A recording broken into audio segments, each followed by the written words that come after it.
Hmm. News. Where are your levels? Over here. Ah. How about now? The opening to this stream, we were just listing racial epithet.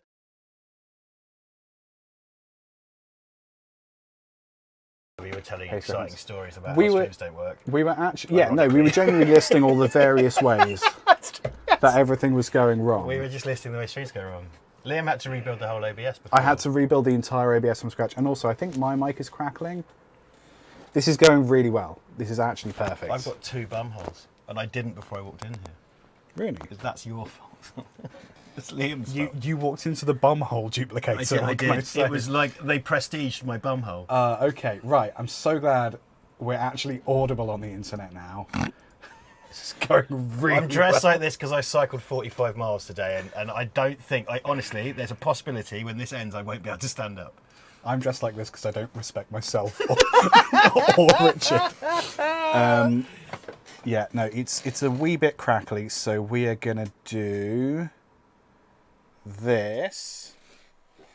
And Richard's just going to be like, yeah, no, that all makes perfect sense. I've seen it. It looks perfect sense. Thank you so much. I'm going to load the stream up so I can see the chat.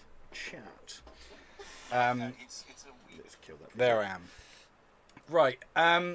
So I guess we need to do like a tiny bit of housekeeping before we get into the whole thing. Well, the first thing was going to be apologising for being late, but I don't feel like doing that anymore. You apologise for sound? You don't feel like doing that either? Nah. Renegade. Yeah. I like it. I'll just apologise for being myself. Also, piss off. Yeah, why don't you? We're punk. We're being punk. There's lots of money in being punk. There is. John Lydon sells butter. This is why we can't do collaborative live streams, because we're just too distracting. Like we are. There's a friggin' script over here as well. There's so much distracting stuff in. We're talking about the sound of Such You Bleed, Liam, aren't we? That you can post. Yay! Yes, we are. Yeah, no, that's definitely my mic that's distorting. I'm just gonna like completely get rid of these. That was a terrible idea. We'll stick with the nice microphone. Me too. Yeah, no, just bin them off. Just okay. throw them in the bin. Little kind of womble bollock. Trying to. It is a windshield. I don't want to. It's a womble bollock. So yeah, if you do lose sound, or if like one of us needs to be louder, just let us know that it's immediately in front of your face. That's fine. Good. Yes, reel it back in, Taylor. We can do this. Type 2 Bleed. Yeah. How do you feel about film? That's all right, isn't it? It's okay. It's a bit of as far as visual mediums go. Hard work, isn't it? Certainly up there. I don't fancy. I'm going to go back on the bins. Do you reckon? Yeah, I reckon. I've had enough. Yes. So this is a different kind of live stream. These, for those folks who haven't joined an LTGuitarist live stream before, we do this every week. This might be one of the last ones we do on Twitch because they've ruined everything.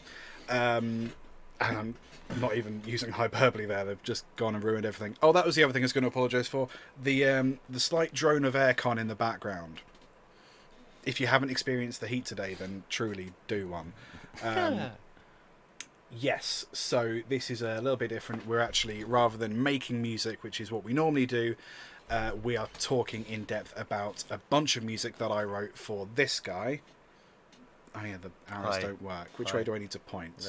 This guy. Yeah, oh, that's weird. That's very strange. No, we're pointing in a different direction. That's so weird. So we've got a few different project files to dig through. It's mostly going to be music chat, but there's some cool sound design stuff that we can get into as well. And if anyone has questions about either of those things, or creativity, filmmaking, are you happy to answer any questions? Yeah. As far as explaining the process of creating sound and music to me, you might as well be explaining cold fusion to a golden retriever.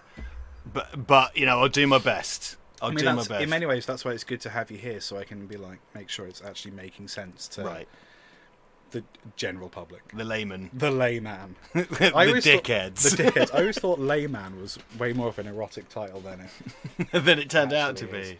Who have we got here? Omar's here, Duncan's here, James Atkinson. Hello, people. Hello. We have Valverdeans. Yeah, Valverdeans. Valverdeans. Hello, I'm Valverdean. I got Vals for day. I've got Valdunicans. Valdunicans. Just listing vowels. Just listing vowels. Different Val Kilmers. Val Kilmer. The ultimate Val. Dunican. Kilmer. Deans. That's the Val triumvirate. Valseline. Oh no, it's a quadrilap. It's not one of those. Quadrangle. Valseline's not a word. Valseline, yes. Val. Samwell's telling us that Miriam Margolyes isn't real. It's true. It's true. It's very true. We've discussed it, Omar, as you know. We did the research. That's the true conspiracy. That's the true conspiracy. No, the true conspiracy is that wait, hang on. I'm trying to do one of those, like they faked the moon landing to try and make you think that they weren't able to land on the moon. No, to hide the fact that they could land on the moon. What's the Miriam Margolyes equivalent of that? To prove that Miriam couldn't Margolyes. Yeah, I've never tried to Margolyes. Margolyes is a verb. What about Margoyles? This is why I don't have Richard in the room when I do these. Yeah, we haven't talked... Sorry, this is fucking nonsense. Sai is right, nobody is real. Fine, we're not real, why not? Oh, God. I'm not even drinking. That's I know. No. I can drink for two. Yes, we are live on YouTube and Twitch, possibly the last time for Twitch. Haven't decided yet. Yeah, fuck you, Twitch. Screw off Twitch. So, tiny bit of housekeeping, because this wasn't housekeeping. The score is available now. It's a thing you can buy. Amazing. It's an MP3. Yes, tell you what, I'm really excited, because I'm going to buy it. I'm really excited about this. Well, good. Put your money where your mouth is. So cheekily pop that into the chat. That's in the chat. That's over on Ko-fi. Do go ham. I'm going to share that for Verde people in all the usual places. I might do a video about it because I really want people to buy the music because it's amazing. We can definitely do something like that. That's the thing there. It is £4, which is less than £1 per track. I bought 2 Ribenas and a ham sandwich with Jamie Oliver's face on it today, and it cost me £6.90. The packaging to the sandwich, right. And it was a photograph of Jamie Oliver's face. I'd pay £6.90 if it had it like burnt onto the top of the sandwich, like a kind of Jesus apparition. Like a Jesus apparition. I drank both Ribenas back to back. I was really thirsty. It's very hot. Did you? You didn't double fist it. Didn't double fist it because the problem is I nearly got a brain freeze just from chugging the first one. Brain freeze from Ribena. It's very cold Ribena. Well, if you're visiting the Shell garage in Trumpington, Cambridgeshire, they have exceptionally refrigerated. This isn't the BBC, so I can endorse that particular Shell.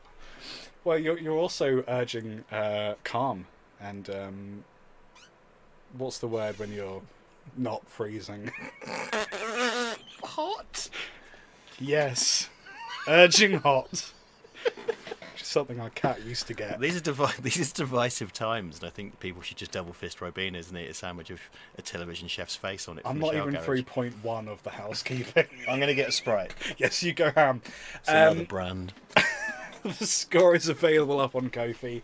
It's £4. If I reach £40, or when I reach £40, fingers crossed, I will distribute it out to Deezer, Apple, Spotify. What's your favourite criminal streaming organisation? My favourite shower of bastards that I give £10 a month to is Spotify. Spoofy. It'll go up there because it costs money to distribute, so if I get £40, I'll shove it up there. It won't be distributed to YouTube Music because that will cause problems for your film. Right, yeah, because they'll suddenly decide they have copyright. Well, let's put it this way. If I can't use my own music in my own videos because of copyright strikes, I reckon it will cause problems for the film. So I'm not going anywhere near YouTube Music. It's astonishing for an organisation that's so anti-creator that it's the largest creator platform on the planet. And it's also owned by the world's foremost finding out about things of platform. So you think like they'd have access to all the information they need, like some kind of looking motor. Some kind of looking motor, I don't know. Like an eyeball or something. An eyeball on a stick. That's why you hear about Zuckerberg, you hear about Steve Jobs, you never hear who's in charge of Google because it's an eyeball on a stick.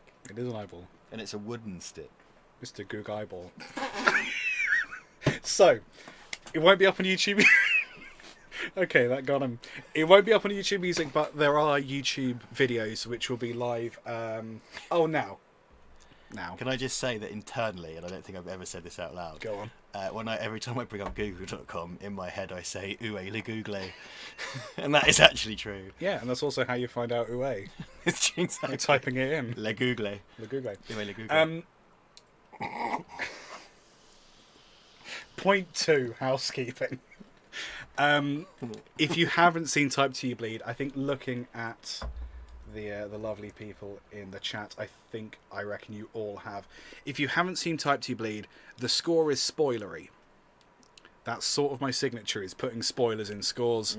I'm that kind of nerd.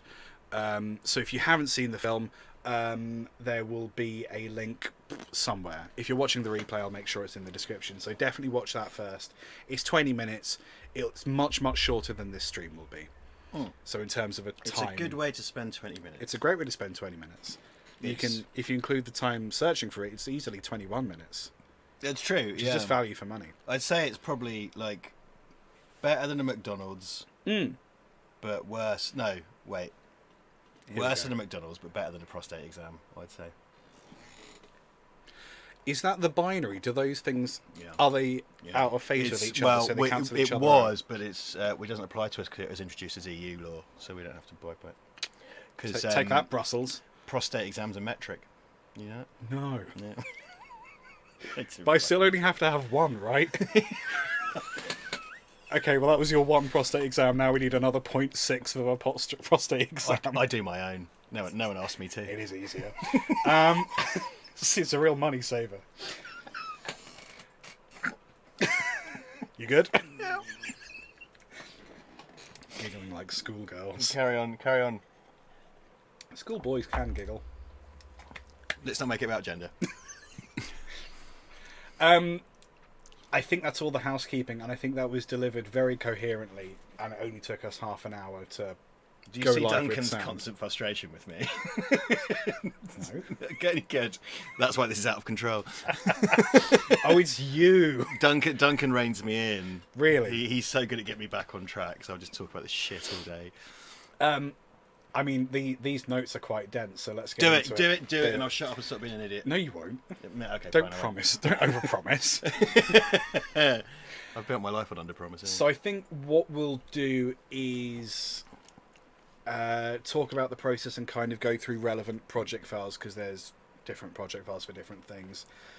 So in terms of... Oh, and if you have questions about... I think I said that already. If you have questions about any aspect of anything, do feel free to chime in. Some guy named Sai is advocating 3 prostate exams. 3 simultaneously. 3. Simultaneously, through different medical professionals as well. Get a homeopath in there. Yeah. The watertight approach. Yes, exactly. Well, it will be.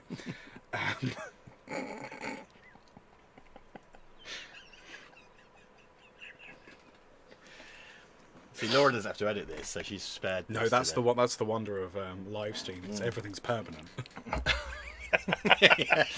So, in terms of the process, how does a person go about making music or sound design for a film? I don't know. I can only tell you how I did it, and that is, let's have a little look. So you basically gave me the audio to do as like a complete job. Yeah, so here's a job. Real dick move. But you did wonderfully. It's hard very much. Well, you're about to see all the corners I cut. Again, Liam's the only person who's seen it probably as many times as I have. Yeah, true. Similar, because we both had to go, because you just had, that was all your job. I don't know how to do it. I recorded the sound on the day, fucked that up, and and then I went, fix please. Here's some music I like, make me some of that. Yeah, do one of these please, make me a goblin.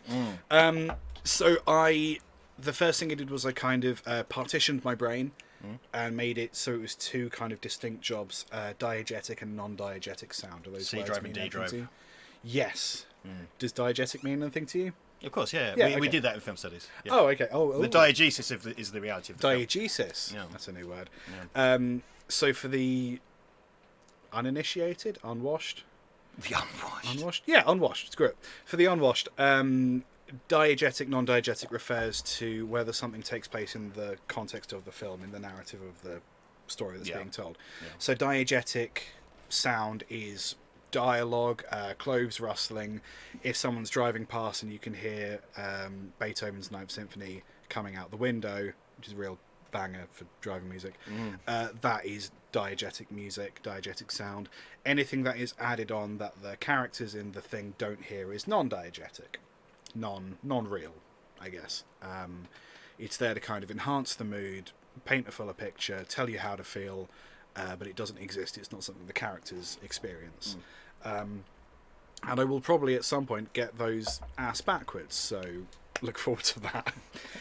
So I split those into distinct categories in my brain, as you say, the C drive, D drive, to kind of like, divvy it up. And if I got bored of doing one, I could sort of switch to the other and have a bit of a break, I guess. So in terms of diegetic sound, there's dialogue editing, Foley editing, a little bit of sound design, and then in terms of non-diegetic, there's more sound design and music. I'm going to say sound design different to Foley. Foley is like clothes rustling, footsteps, that sort of thing, but there's also sound design in that world with like the big light switch sound where like the whole thing powers down. That's like layers of stuff, and like all of the computer generated sounds, like every time you see a video game in Type to Your Bleed, it's got like its own distinct piece of music, but I'm calling that diegetic sound rather than music. So if you go by the incredible. Yeah. Did they say that? I just spit Sprite down my front. Almost certainly. It's the mask of the urine. So those all had to sort of be created as distinct things, and no, the Ko-fi download doesn't include 5,000 game intro sounds, because who's got the time? Yeah, indeed. And they're wonderful. Very much. Thank you very much. So let's have a look at.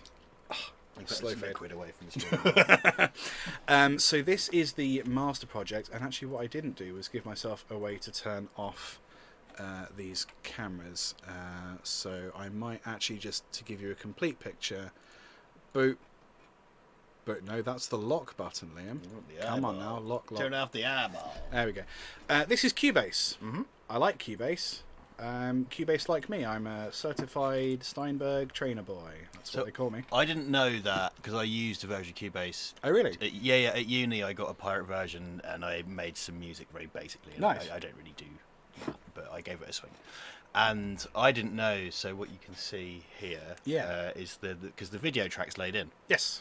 And I didn't know that was a thing. So obviously you have a monitor for the video, so you can sync. I had no idea that was a thing. Yep. And it was completely new to me. Yep. I mean, obviously you had to have something there, but I didn't realise. I'm not sure which version it comes with, so it's possible that the version you acquired legally or otherwise maybe didn't have video in it. I'm not sure if that's a pro feature. I mean, this was in but 2005 or something. Oh, so it might not even have it. Yeah. So yeah, it's pretty handy, and you get the time code there as well, so I could be really specific about if I sent you a new version of something, I could say punch in from. Because I had this to, time. As we went, Liam was doing his thing, and then I had to like take a scene out and move it around. So Exactly. it's kind of a very granular process. Oh boy. So just a real quick overview. Left to right is time. You could probably work that out. So we'd play the film and it would go here and it would play it along till we get to about here. You're looking at about, what's that, 20 minutes exactly. Are these colours all the different flavours? These are all the different flavours. Orange, so lemon, dialogue was grape. orange, grape sound design. Each of these individual. No, you're fine. Each of these tracks represents a different element of the sound design or the score. So room tone is blue, and it looks just like, to be clear, in terms of layers, how many do you have here? 1, 2, 3, 4, 5, 6, 7, 8, 9, 10, 11, 12, 13, 14, 15, 16. But you got to bear in mind this is a mix of the dialogue. So the dialogue would have been 6 tracks in its own project. So for example, every time they're in the big room and having a conversation, they have a channel each. Every time they're in a little room and having a conversation, they have a channel each, and so forth. So it's layers upon layers. Watch me experience guilt in real time. It's okay. We can put the camera on so they can see the guilt again. Check out what I didn't do a macro for. There you go. Right, there you go. Yes. So lots and lots of layers, and you see, even I didn't feel like I wanted to combine these 4 diegetic sound tracks into one. So did you mix the dialogue first in a separate Cubase project? Yeah. So separate Cubase project for dialogue, separate Cubase project for diegetic sounds, including Foley, separate Cubase project for sound design, and then each piece of music pretty much had its own project as well. For reasons that this is where it all. Ooh, what have I done? Fucking, you've done wonderfully. Thank you very much. What was I was going to say something. Good, no, it's gone out of my brain. Yeah, because I gave you, I temp tracked it with just loads of random copyright-free stuff just to give you a guide. Exactly. But I was mostly like. So that's this project, this little track up here. Oh, so okay. So I had the dialogue on there, and yeah, exactly. I think I dumped because you'd already given me the theme tune. I dumped it on there in the places I wanted it and stuff. But I did nothing with sound. Just said, Liam, do that, please. So that's basically how Cubase works. Sorry if that's not new information to some of you. The reason it's helpful to have separate tracks for different diegetic sounds is, I wonder if, yes. So I can pull this little window down here, and then this is automation. So stuff like volume, I can get Cubase to make things louder and quieter as time goes along, and I don't have to sit there with a little and that's button. Automated? Yep, all automated. So there's a little example here. What does this do? What's this sound? I mean, if we could hear the sound, that would be a real benefit. It's this one. Typing? That'll be typing. We can see that that's got a sort of high-end boost there. Does that to make it so it's really sort of clicky. Crunchy, yeah, exactly. Clicky. So most things that I put in... maybe that's in the dialogue track. You know, Duncan's very musical. Yeah, I do know that. Yeah. So this probably makes a lot of sense to him more so. Boy, I hope so. Yeah. So he's basically trying to find the bit of the frequency range that sounds most clickety-clackety and just giving that a boost, because that has to compete with the gaming montage. Yeah, shit, because that's the clickety-clacks. That's the joystick waggling. Yep. I just thought that was our stuff on the day. That's the thing is, now the point is you have to create the illusion of that, though. Yes, that's exactly it. Yeah, exactly. I wasn't like, I'm a genius sound recordist, because that was I nailed it. I'm not sure. I think we followed him around with the boom pole, so but it wasn't meant to be. There's some bits that are like used from the day, and some bits that are not. Like when it comes to controllers and keyboards, that's easy enough to just like. Duncan got caught in traffic that day, and we had to pick all that up quick smart. Oh, okay. So Liz and I literally we did a loop of the Computer Museum, followed him with the camera boot. I had a shoulder hook, Liz had a boom pole. It was just the three of us. We just Gotcha. So in terms of automation, the volume, for example, which is a little harder to see, I might actually just try and quickly come up with a little shortcut, because that's going to really annoy me if I can't just immediately show people. This is, I don't know if people caught it at the start when we had sound issues, but I did have to rebuild OBS from scratch as Richard got here. I feel your pain. The amount of times I've had Duncan sat in a Skype call and I've just been going, oh god, dude, nothing's working. Like, and it's like a minute before you go live or whatever. Of course it is, because why would it not be? So if I make that 4 4 4 4 4 4 4 4. I do it for this one as well. 4 4 4 4 4 4 4 4. Think of a number between 3 and 5. 4. No, you're wrong. It's 2 for some reason. Let me just check that. 4.5. There we go. 4.5. Yeah, there we go. Right, that's nice and easy. So you can see power overwhelming. You can see here that as the gaming montage sort of fades out, because it goes into that slightly more gentle music there, the clickety-clackety sound can kind of come down in volume a little bit, because it's not competing with the other stuff. So that's one of the reasons that it's helpful to have different sounds and different tracks, because if there's, for example, I don't know, shirt rustling happening at the same time, I might not want to affect that volume because it needs to be there, but it can be buried, things like that. So that's why there's not just one diegetic tracks. Hire me, send me all the money. He did this for free. It's insane. It was amazing. All the money. Hey Dan Mars, how's it going, buddy? Great question, James Atkinson, film composer's biggest influence. Hope it doesn't sound like L. Ron Hubbard. So I'm not as big of a film nerd as Richard is. In terms of like raw film composers, Bear McCreary's one of my favourites. He did Battlestar. He does all the Walking Dead. All the Walking Dead stuff. Rings of Power. I also really like, not film, game, Mick Gordon, Doom, Prey. Yeah. There's Fucking like the crazy, overly distorted kind of bass. I think it's when you brought like, up Mick Gordon early on. I was like, yeah. Yeah, that was one of our first meetings. Yeah. And then I used to really dig Hans Zimmer until I discovered that Hans Zimmer, I'm not exaggerating, Hans Zimmer isn't real.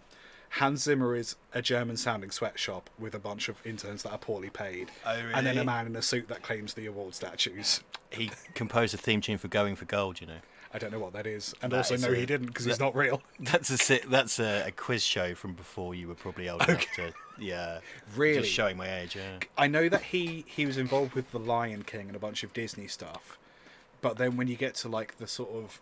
You know, when you think of, like, Hans Zimmer kind of boomy Inception type sounds, I think Inception was the last thing that he actually did himself. It was also a reviled Doctor Who charity single for children in need that he produced. He was the... was he not the keyboardist in the Buggles?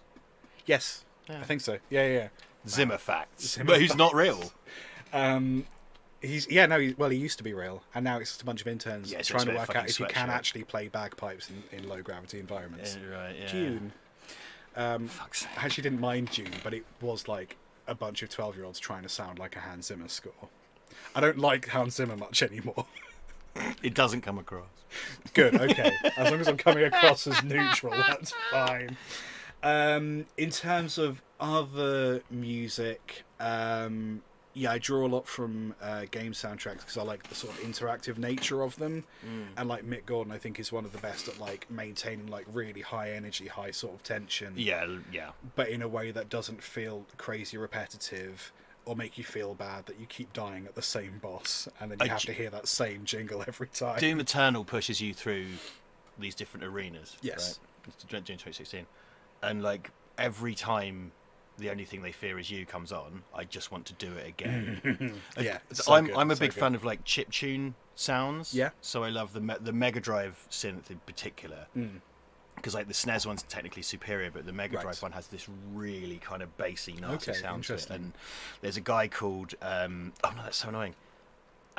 Blast Processed on YouTube. Okay, interesting. So he does Mega Drive style covers of music. Right. One of my favourite things that exists. He's done a Mega Drive. It's the Yamaha something chip that was in the Mega Drive. Interesting. He's done a version of The Only Thing They Fear Is You in the style of the Mega Drive synth. Oh, scratches a very specific itch for me. Dude, you have no idea. And it's I think he did Meat Hook as well. Cool. Yeah. Nice. Okay. I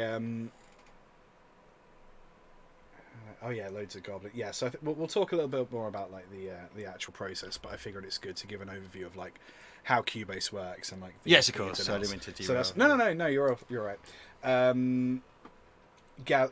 Goblin was definitely something we spoke about quite early. So in terms of like the sound design and the diegetic stuff, I think the process was something like, because we'd been talking about Type 2 Bleed for a while before it happened. So I got the theme tune before we'd even shot anything. Yes, you did.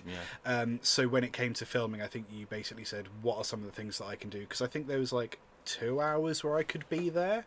Yeah, you were there for a like bit. one I of the think the days. day when we shot, since we're in fucking spoilers, the Yes. day where you shot Duncan's death scene. Yes. Because that Laura was it. was up. I was Duncan. Yes, I was going to be Mike, but then we realised we do not have similar shapes. You are so much taller than I am Mike. not It's unreal.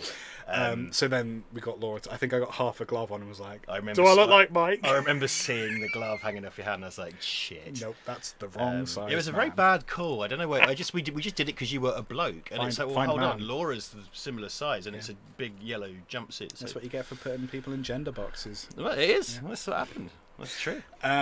So I sort of knew that I was only going to be there for a little bit, so I think I just gave you a handful of tips. I don't know if I lent you any audio kit. You lent me your Sennheiser left mic packs. That's why the sound drops out sometimes because they were bonky. Yes, they but are. we covered everything. They were free. We covered everything with the boom pole. Yes, exactly. Yeah, you were free. Also, Everything yes. was free. Okay. Like, dude, I don't judge you for.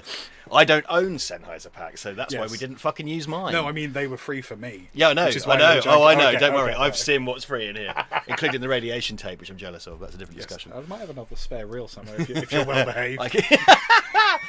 We've clearly sailed through that window. But Yes.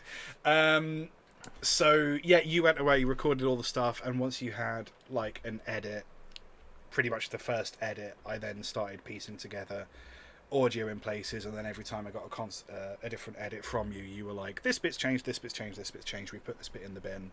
Yeah, just slice things out. Exactly, yeah. So I sort of prioritised stuff that I knew wasn't really going to change, rather than spend time on stuff that might not actually be in the film, because that would be a big waste. So I got a rough pass of the dialogue, and then I watched through the film and literally just made notes of everything you can see that should make a noise. Right. Whether it's keys, whether it's keyboards, so whether it's your the breakdown, clock. your scene breakdown. Yeah, pretty much a scene breakdown. And then I put those. I also tried to think of stuff that like you don't necessarily see, but if you're in that environment, you know, makes a noise. Stuff like room tone or like a laptop fan, maybe lights. Yeah, exactly. Yeah. That sort of thing. Stuff that like, if there's no other sound or there's no music in a scene, you kind of put those things in there because otherwise it just feels naked and cold and alone. I just unlocked something there. Working through our traumas. So then I put that huge ass list of sounds into groupings of what could kind of conceivably be the same sound. The biggest list of which was things that I could do with custard. None of that made it into the film. It's for your own amusement. Well, I know. Knowing the film intimately, I know that it did make it. There's a lot of custard. This film remind is you that propped when up we by did custard. Fucking Cowboy Showdown, there was custard involved. So of course there was custard. I'm slightly suspicious of you now. I have two signatures: spoilery scores and custard. Fair dues. So if you see anything that is conceivably a liquid in Type 2 Bleed, it's custard. Duncan's, again, spoilers, not sorry, Duncan's blood spilling out onto the floor. I love that. Handful of custard, shower wall. Yeah, because you know what? It syncs up perfectly with the big splat. Yep. And it feels like it should. It's like a slap. It's just right. It's just right. Perfect. It sounds. Because the brilliant thing about custard is you can add more water or more custard powder to change the audio properties. You can add beans if you want. Right. You shouldn't. Someone said to me, he wouldn't scream for that long, you know. And it's like, yeah, he also wouldn't become a cyborg trapped in a Soviet computer. I don't really think we're in the realm of fucking cinema verite. But thanks for the heads up. Yes, Hans Zimmer is a great supervisor. Right. Yeah, no, that's factually accurate. Cool. So, yeah, so it's just a long list of then things. Just for the sake of like convenience, what can I get away with doing with custard? What can I get away with? I don't know, generating synthetically. Can I just use like some synthesizers and make it sound like old computers? Turns out, yes.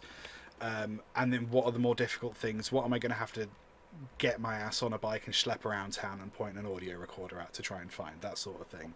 Luckily, very little of that. Good. I'm just spiralling with guilt right now. Mate, we are not even there. Barely begun. So, yeah, I'm a musician first and foremost, so I thought what we might do is put some of the sound design stuff and the kind of Foley stuff at the front here, get it out of the way, and then get on with the really cool stuff. That said, some of this sound design is pretty cool. I think it's all in this project window. First thing to talk about, this is a nice little cinema hack. Can you see this sub-bass track here? Mm-hmm. Now, be honest. Can you hear this? He's trying really hard to hear it. Stop it. No, can I fuck? I can't hear Nope. anything. Nope. You won't hear it. What you might feel is a sensation of pressure. Oh, weird! Oh, I love it. It's like a brown noise almost. So let's, just see if you can sense it. I'm just. It's hard to know if you're sensing it, or you think you should. But it's a bit like when someone says to you, like, imagine ants in your skin. You kind of go, or like, try not to blink quite so hard. Right, yeah. Isn't your mouth huge? The most vile one I've ever heard is, I've just turned off your automatic breathing. And it's I need that. Horrible. I need that to live. Horrible.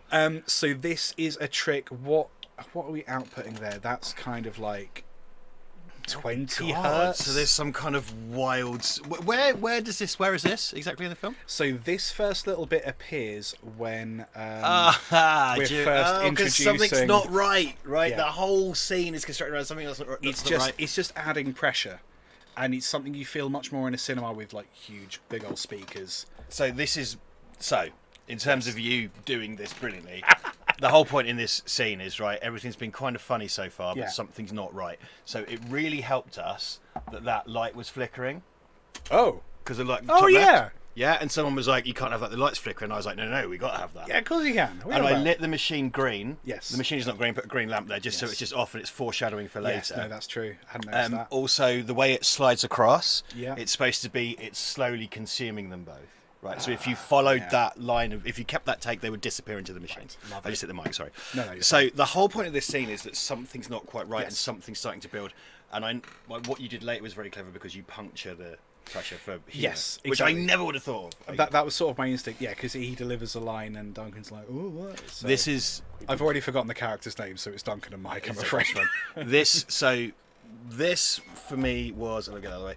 This for me was the intro to Evil Dead 2.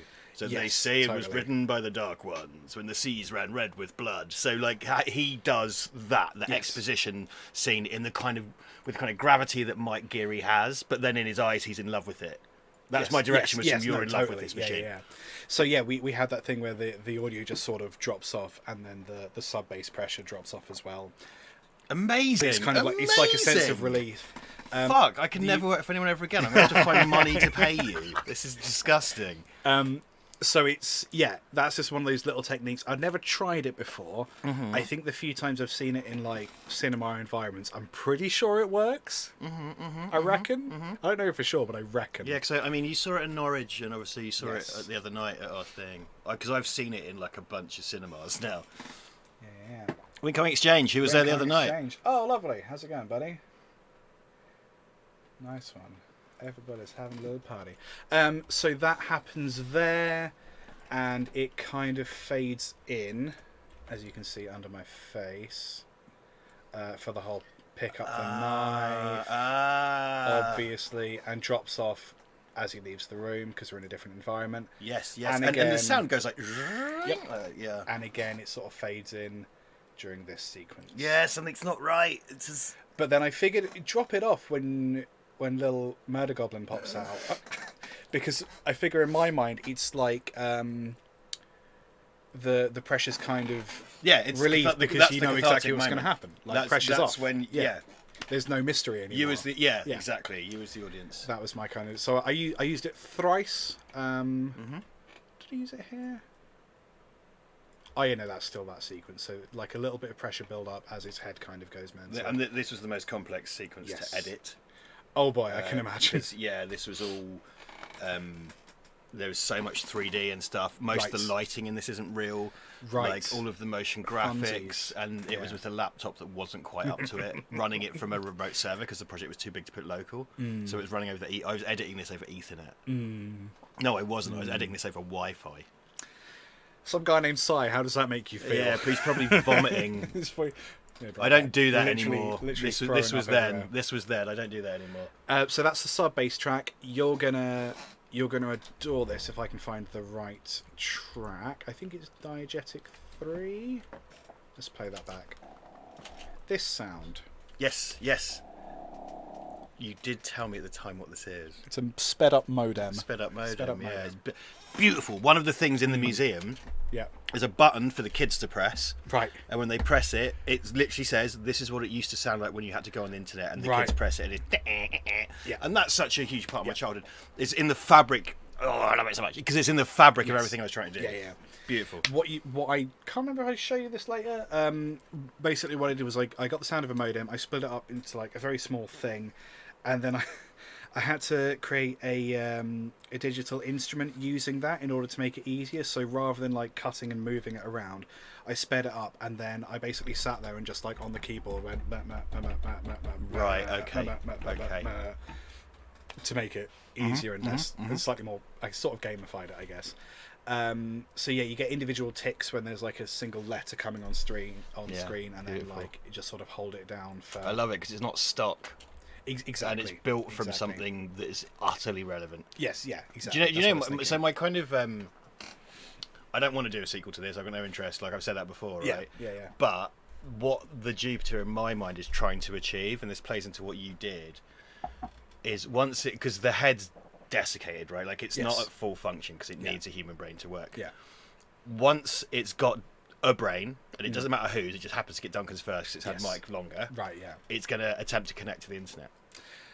Because it's going to try and get online. Of course, yeah. Right. So, like, when really he says it had wireless connectivity, yeah. like when the 80s when they made it, or the 70s when they made it, there was no way for it. There's nothing for it to connect to, because they were going to connect it into their defense system, like a kind of Skynet deal. Maybe it was the word wireless, because that's such an innocuous thing. It seems like such a throwaway thing. Yeah, it's just saying, it's really powerful. Maybe that's like what put that in my brain. That made me go. So that's beautiful. That's so wonderful, because really the idea, the end game for the machine is like once it is able to get on the internet, it can do whatever it likes. Yeah. And it can build and it become better, and it can become a kind of a real threat. One of the things I really liked about the film, like, I think I saw quite an early version of the script. I quite liked how much density there was to it. And I was talking to Ben from Convoy Hat the other day about it. He had questions about, like, does this thing mean this thing? I was like, you know what? I never had that before. And you were like, yeah, no, obviously. Like, don't be like that. Because there's things that I picked up on, and when I first read it, I was like, oh, that's clever. And then things that I saw visually, like, oh, that's clever. And then, but there's so much more stuff, like the wireless thing, that I just never even... But, I could have just, like, if I didn't have you available, for whatever reason, I would have just done this with stock. Yeah. You know what I mean? And it would have been fine. Yes. It would have been utterly adequate. Yeah. But it's not the same. No. And that is something that's that the kind you of don't know what that is. Yeah. But it's there, and your brain knows on one level what that is. Yeah, because there's a degree of familiarity to it. And that was why I was, quite eager to do that kind of thing to it. And really eager to do this stream as well, to be like, and here's all the things I did. Yes. This is me showing off for a couple. And this is your classic thing. It's like when the robot leaves the house at the end of Ex Machina. Yes. Yeah. Right. It's the machine wants to escape and wants to be part of the world, for better or for worse, and probably for worse. Yes. Totally. Anyway, yes, that's really exciting. It's lovely. I remember you telling me at the time, and I'd forgotten about it, and I was like, "Fuck yeah, it's the fucking modem." Sai is turgid. Good to know. Turgid. Very happy about that. I will always. We missed you, Sai, at the screening, and I've certainly missed your turgidity. Wincom Exchange, thanks for providing the A to my cue at the show. Oh, that was you. Yeah, no, absolute pleasure. And here is yet more A. Today's all about A. Boy, do you want A? We just got A. Dying for A. Glad you're such a big fan of the score. Me too. It's wonderful. It's wonderful. The cockroach. Let's find. Does the cockroach have a name? Married to Amazing Work by Rob Myers. Oh my god! Like, it's so incredible. good. And so many people. So I've had people genuinely ask me, like, how did you train a cockroach to do that? And it's just like, fuck. That's biscuits, amazing. mate. Works biscuits. They hate a rich tea, love a hobnob. It's very expensive. It's the next bit, isn't it? I don't own the rights to that football footage. Neat. Can't find it. Maybe I'm just... No, it's here, isn't it? Yes, there it is. Let's find... Yes, here it is. Here it is. This might be incredibly quiet. Because it is... Yeah. Let's give that a little boosty poo. Is that you going... Yep. It fucking works. Yeah, now you've put it yep. up. Like, yeah, pitched up ever so slightly. And that was one thing. Is like, that's disgusting. But it works. It's beautiful. It works brilliantly. I reach a thing with, like, most projects in my life where I'm like, I don't know how to do it. Oh, fine, I'll just use my mouth. Like, yeah, fair this is enough. one of them. Works because it sounds like tiny legs. Yeah, exactly. Clicking. Yeah. It's one of the things where you can really clearly hear in your head what that should sound like. If you see a thing that sounds this way, how do I achieve that mouth noise? And this is a reference to Raiders of the Lost Ark. Oh, really? Because it's all the dead bugs around the... of course. Yeah. So they then referenced it in Venture Brothers, which I'm referencing as well. Okay. So you don't have a single machine. Original idea? No, fuck no. That sounds exhausting. That's not art. What are you on about? Jesus Christ, you mad. Again, big spoilers, but that's what you're here for, really, isn't it? These guys have seen it anyway. Good. okay, this really amused me, but the project file where it was editing the neck cutting out sounds. I remember being very proud of how this was achieved, and Yes. I was proud for you. I was so proud of it, and I called the original bouncers of this audio saw neck lol. Amazing. Yeah, let's just hear this sound by itself. This is going to be unpleasant, isn't it? It's so synced with the strokes. Do let us know if you're having a problem hearing it, folks. It's that bit at the end. It's because it's when it hits bone. Yep. So this, I think I mentioned this on the Cambridge screening. That is 2 pork chops with a contact mic on the inside and a bass drum microphone on the outside. And I'm literally just using a saw on it. So then when mic hits bone, it's pork bone. That's one of the things you text Score me about. is not kosher. Score is not kosher. Or halal. Or halal. When you text me about that, I was just like, yeah, because that's the old school Foley way of, when they used to like smash up melons and stuff to be people getting punched. And I was like, yeah, it's real practical Foley shit. That's, yeah. Wonderful. Pretty gross, but wonderful. I was really, and I sort of did it, and I was like, really proud of myself, and then I started listening to it, and I just got like more and more sad. It's one of those things. It's just such a detailed sound. I was in my flat, dressed in Mike's costume, stabbing the back of a hoodie tied to a chair. So when you see the knife go in Duncan's back, I got a hoodie and I got a cardboard box and I laid it on the back of an office chair, and then I wore Mike's costume and I filmed myself stabbing a knife into it. Yes. It works. Yeah, no, it looks great. I It didn't know that. That's so funny. Yeah. So that's just one of the many gross sounds. I'm really upset myself. Because in isolation, it's so much. And worse. I didn't have headphones on when I was doing it because I like my ears to not melt like they're doing now. So I was just sort of doing it and like, okay, it's receiving signal, okay, fine, whatever. And then I brought it into the computer, like worked out the levels, plus play, and I was like, oh no, oh no, oh no, it's perfect. Oh no, yeah, it's horrible. Which is exactly how it should be. Yes, the metal sounds of all the tubes is something I'm also quite proud of. Can I just say, do you know what fucks me off about these shots? Go on. That's daylight coming in the top of her head, and I can't unsee it. Oh, they're all daylight, but Nah. I kind of was like, I'll get away with it. I nearly comped it out with a bit of red, but I said, fuck it, I didn't have time. You'll notice that this piece of audio is titled Gross Tube Sounds, because it's the Gross Tube Sounds. So good.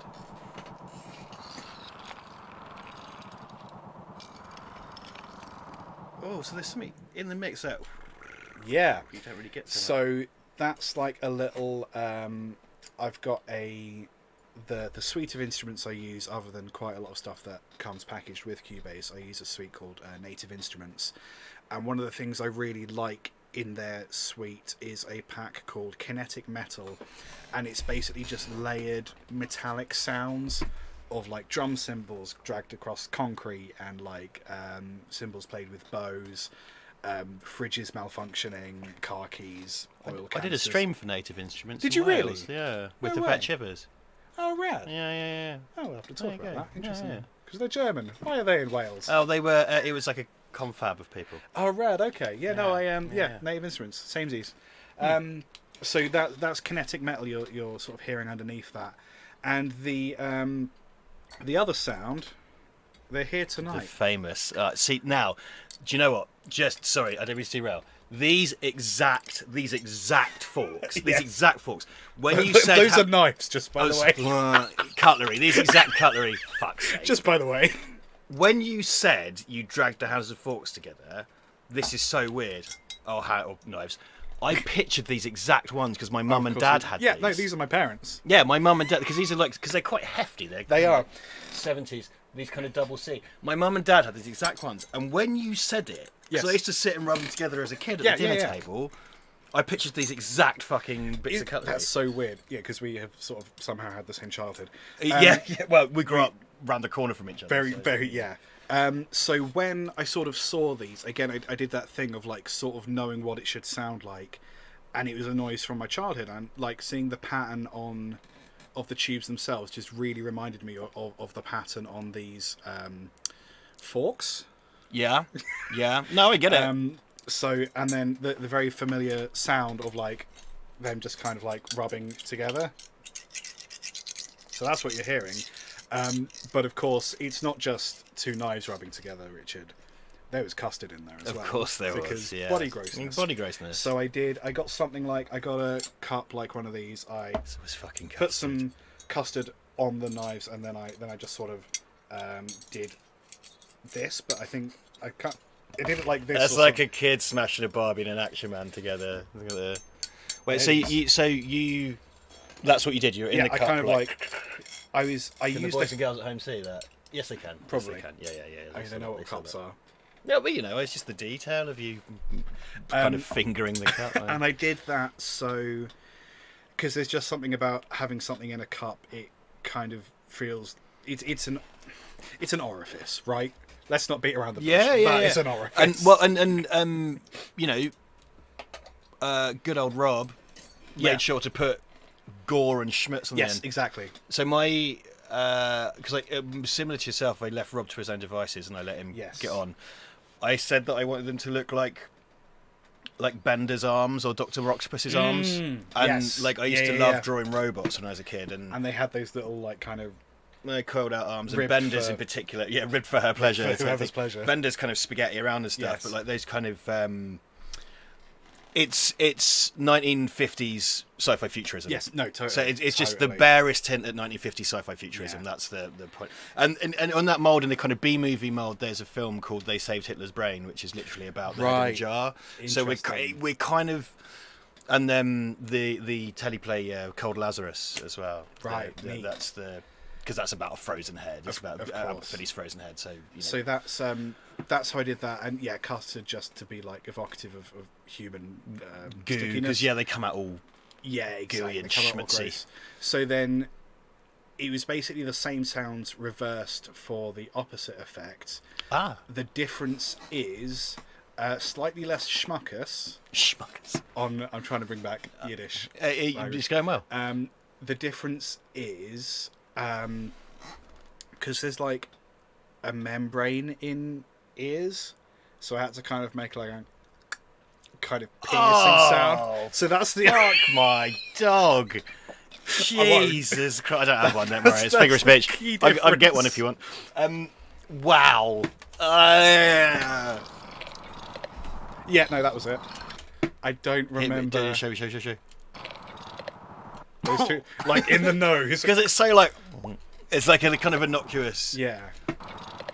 Oh, it's like because it's like if you flicked a bone. Yeah. Amazing. Absolutely gross. I don't know. Some people are kind of. Do you know what? I find it quite funny gauging reactions. There's a cut here. Oh yeah, look. That's how I labelled these up for you, wasn't it? Fucking hell. That was when I was doing that in a caravan on the set of Wolf Manor. Incredible. And I was I was sending you these via WhatsApp or something from the fucking. I had to go up and get Wi-Fi at the house and send you this shit because I locked the cut of this in a fucking caravan making a horror movie for Dominic Brunt. So that's the very, very gross sounds for those. Do you want to talk a little bit about the Jupiter's voice? Because that was all you, really. I tweaked it a little bit. Yeah, so originally there was no Jupiter's voice. Yes. Because I thought I just didn't want it to be too much like War Games.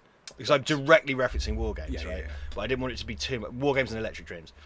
I didn't want it to be too much like War Games, so I wasn't having the voice in it, which is mental. I don't know what I was fucking thinking. And I showed it to good buddies Mark and Brad, and they were like, mate, it's a lot of reading. And yes. No, that's true. You can't throw away to anything because you have to make your orders keep up with the rate, so it doesn't work. And I had so I've been obsessed with computers my whole life, basically. Really? Yeah, I know. How does that manifest? Who'd have thought? I don't know. I don't really think about it. Loneliness. I had an Amiga A500 Plus. Was my first computer, and the kind of equivalent operating system to Windows called Workbench. Right. Yes. And Workbench had a very basic text to speech. and it was very much like I'm not being facetious because this is often used as a punchline, but it was very, very much like the original Stephen Hawking voice, but way muddier, kind of gross. Interesting. And so I went through this process of trying to find in-browser text-to-speech, so I could do all that for you, and then you wouldn't have to worry about that. Yeah, that would have been a huge job. So when you did it for me, I was like, I will sleep this week. I'm fucking glad, considering the rest of what I've done to your life. So I can't remember which one it was. What I found is the annoying thing is that text-to-speech is really good now. Right, and since we made this, it's got even better. So everything I found was really good, and it was like, pick up the knife. Oh, and it was like, no. So I had to search to find a really 80s style, because it needs to sound like that chip was an off-the-shelf. It'd be an off-the-shelf voice chip from the era. It wouldn't be one they'd made, and it wouldn't be speaking in Russian as well. Like so, it's the one that had that really basic early voice synth, and then when I gave it to you. You started putting in. Did I ask you to put stutters and jank in it, or did you just do it? I wanted it to be kind of like a bit broken. So I think I said I wasn't like totally happy with it because in order for some of it to fit, because the text happens so quickly, the voice has to then be sped up. There's a bit in it when it goes because it's like a fucking wall of text. So like the thing with that is you can speed up the audio. You're either going to have it go higher in pitch or degraded in quality. That's just the world we live in. I think like you can get AI plugins that fill in the gaps a little bit better now. This was 3 years ago. So long ago. Fucking hell. Anyway. So I sort of said I'm not happy with because we got to change the pitch a little bit. So you were a bit like, well, that's kind of janky. Can we add like layers of more jankiness to it? Which just opened the floodgates. So then there's kind of like glitchy stutters and stuff. Yeah, I wanted because I think you put a stutter in it, and then I come back as like more of that. It's like nothing's quite right. Nothing quite works. It's broken. There's some cool stuff in there that we'll loop back around to because I've planned this.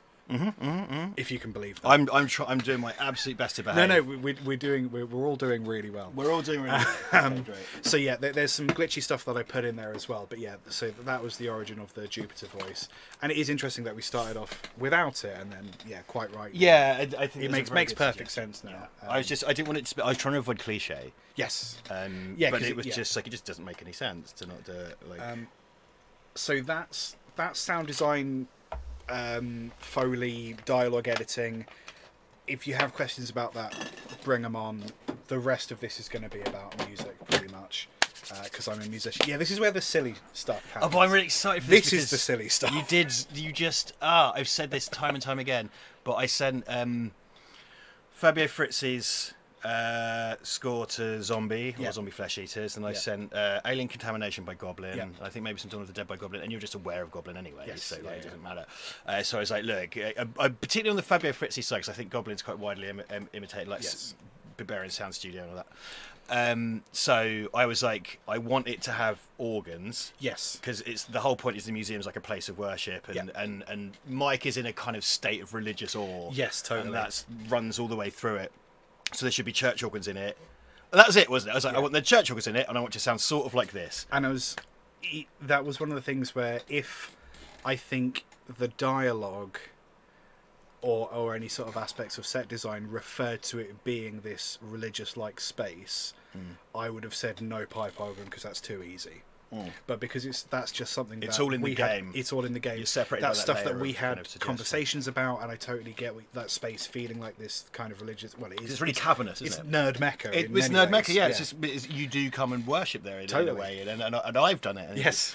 So like because we don't refer to that overtly, then like having an actual pipe organ was like, yep, fine, I'll do that. So in terms of the process, we had lots of chats. Not even about the music, just about the film and about the script. So I sort of got the overall vibe, including stuff like organs. And then, we did a little Spotify playlist with, as you said. Yes. And those artists, like, I don't actually listen to an awful lot of electronic music. Like, bits and bobs. I quite like sort of psychedelic rock fusion stuff like Osric Tentacles, that sort of thing. Nope, fine, good. Because I listen to a lot of electronic music. Right, okay. So that's where I found quite interesting, because that's where we sort of don't meet, perhaps. We have Simpsons quotes in common. But not music, yes. poo bum tits. So don't do that one, I Seriously. So yeah, we sort of collaborated on the Spotify playlist, and I brought in more of the cinematic Bear McCreary, Mick Golden stuff. And a lot of the stuff was quite like, this is for mood. Yes, very much about mood rather than explicitly these kind of instruments, please. Yeah, because like I think like that's the theme for the Domovoy thing. Yes, which is a chip tune. Yep. Over the logo, right? So I'd found really nice, but like a copyright-free little kind of Zelda-esque thing, just to go there. Yeah. Because it had to have that kind of mildly folky thing, like you know, because it's about a folkloric theme and totally, stuff, so when you sent me the theme tune, and I had was it that on the first thing WhatsApp, I sent you? it was the first thing you sent me. Yeah. Okay, cool. And because we hadn't shot anything yet, and I'd done some lighting tests in my house, which I think I released. I can't remember. But like I had that ding, ding, ding, ding, ding, ding, ding on the piano, and I was like, oh, wait, okay, I'm not so sure about this in the first few seconds. Yes. And then the layers came in, and I still, the hair stands up on my arms, right? So I was sat on the end of my bed, because I was sat hanging out with Ivan, having a drink or something, because it was kind of lockdown time. I was like, hold on a minute, I just got to go get a bit quiet. Pops it on, I was like, oh, the melody, okay. And then the layers started coming in, and I was in love. I was in love with it. It's amazing. That's the track that turned into. It's on the EP, Kofi. Links in the chat. That turned into The Offering, which is then the sort of end sequence. Oh, so it's called The Offering. It's called The Offering. Ah, it's so exciting! I didn't even ask what the track names were. It was so exciting. So it's the whole. Yeah, and I wanted it as the climax. It was always for I wanted the climax of the movie to be the main, what I think is the main theme. Yeah, but then the Domovoy theme. So then, well, the kind of pipe organ thing there, that sort of expanded into what became the anger of the Domovoy, like that. Da da da. First two notes is like, that's just all Baroque pipe music, really. So then. Yeah, it's Duncan's shocked face. Like. Big gasp, big knife energy. So I started writing music before the shoots had even started. I sent you the demo. You seemed to like it, so I was like, that direction, go. Yeah. And then I think I think I knew that I was pushing it in terms of that sounding quite organic. I knew that overall it needed to be more kind of synthesizer-y. So I sort of knew that like this is the right sort of vibe, but more synthesizers. So we'll look at that project file for The Offering at some point. There are two different kinds of music in the world. Right. There is music and there is cues. That's funny because I say there's two types of people. Yes. There's me and there's cunt. So we've got music. Music which is just pure music. There's two pieces in this film that I refer to as music rather than cues. The gaming montage, which is called Gaming Montage, and the sort of the main title theme that comes in over the credits. They were made in the abstract, aware of what the film would be, aware of where the audio would be placed, but not created to match visuals explicitly. And then if I needed to edit it, specifically the gaming montage, the release version, kofi.com/LTGuitarist, is about twice the length, because I wrote it quite long in order to then be able to cut bits in and out. Sort of treated it like source music, like it was a, Scrubs. Yeah, because I had a kind of a beta version, didn't I? To use the parlance of this film, I had like a beta version, and then I think when I put it, because I just dumped it on the trailer, and you were like, "Hold on, let me do that properly." Yes, so do the trailer properly, and then it kind of seemed to expand, and then as we moved along with the film, that track seemed to expand, and kind of because for my my kind of sort of scratch edit, if you like, I just plonked it on the end, and I think I plonked it on twice because it wasn't long enough, but you ended up making it so it doesn't come in till Mike stabs him, which is like, oh, that's so much better. That's the fucking, because it's supposed to sort of kick him when he becomes beguiled, you know what I mean, when it's beyond his kind of control. So those are two pieces of music that I distinct made as pieces of music, and then cues were bits of music that were made whilst watching the visuals, and kind of, so you kind of watch the scene and you try to find like a tempo that matches the scene, so that when action happens there are kind of like strong pulses, that sort of thing. So the other bits, the offering and curiosity? Question mark. Oh, I love finding out the track names. Curiosity is the bit that leads into the gaming montage. Yeah, okay. Does it? I should know that. Maybe it does. And it's the bit after game montage when the machine bites him. That's it. That's curiosity. Yeah. It doesn't actually bite him, but that's how we refer to it. It bites him. So. Oh, making films is so much fun. It is. Yeah. It is, especially when you get to hide stuff and then talk about it years later. So cues, music is music, and cues are designed specifically around visuals. So there's two different kinds of those. So let's maybe talk a little bit about the specific instruments. We knew lots of vintage kind of synthesizers, of which Cubase has some built in.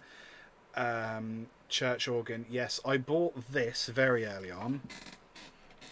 Is that a slide whistle? What? No, it's a pipe from a pipe organ. Fuck off. Yeah, right. Did you just blow air through it? Or, like... You know, that's why I bought it, but apparently no. Can I do it? You can try. Because Liam has just said it doesn't work. We're just for everyone at home for the blue piece. I would imagine it goes the other way, but sure. Oh, I don't want to suck it. Oh, wait. No, in that bit. Oh, that's a hole. I didn't know how pipe organs work. Oh, that's a hole. Oh! Yeah, you got to block the end. I mean, it's not very... Yeah, man, it's whistling. R.I.P. headphones. Oh, wait. Oh, did that peak? Oh, God, I'm Definitely. So hold on. So it whistles a bit. Yeah, I never thought. Yeah, of course you got to block that top bit. Where on earth did you get this? eBay, mate. God, I think God knows where I just put my mouth. I think they dismantled an organ in like the Fens or something. Well, you know.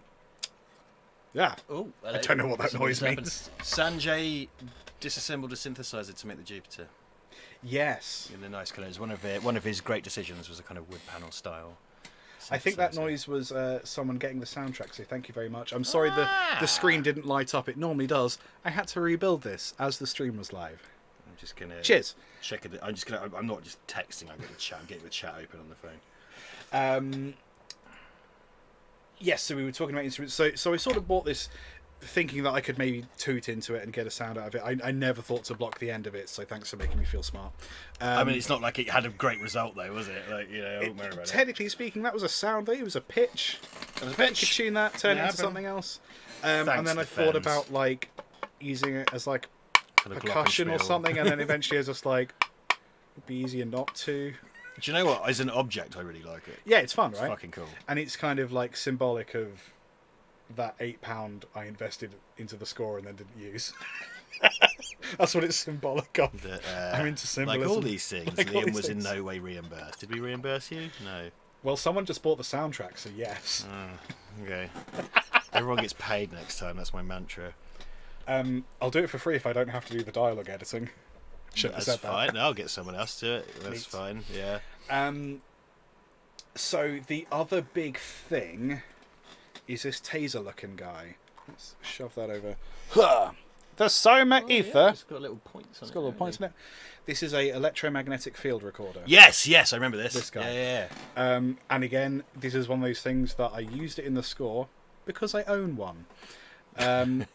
I think don't do yourself down. It's very clever. No, but it is really cool. It just picks up electromagnetic frequencies, turns it into because you walked audio. around the museum on your day in. Yep. Just sort of poking things, seeing what happened. All the wonderful machines. Because I knew that like loads of old janky machines, some of these are going to make like weird sounds, and some of them did. Some of them were underwhelming.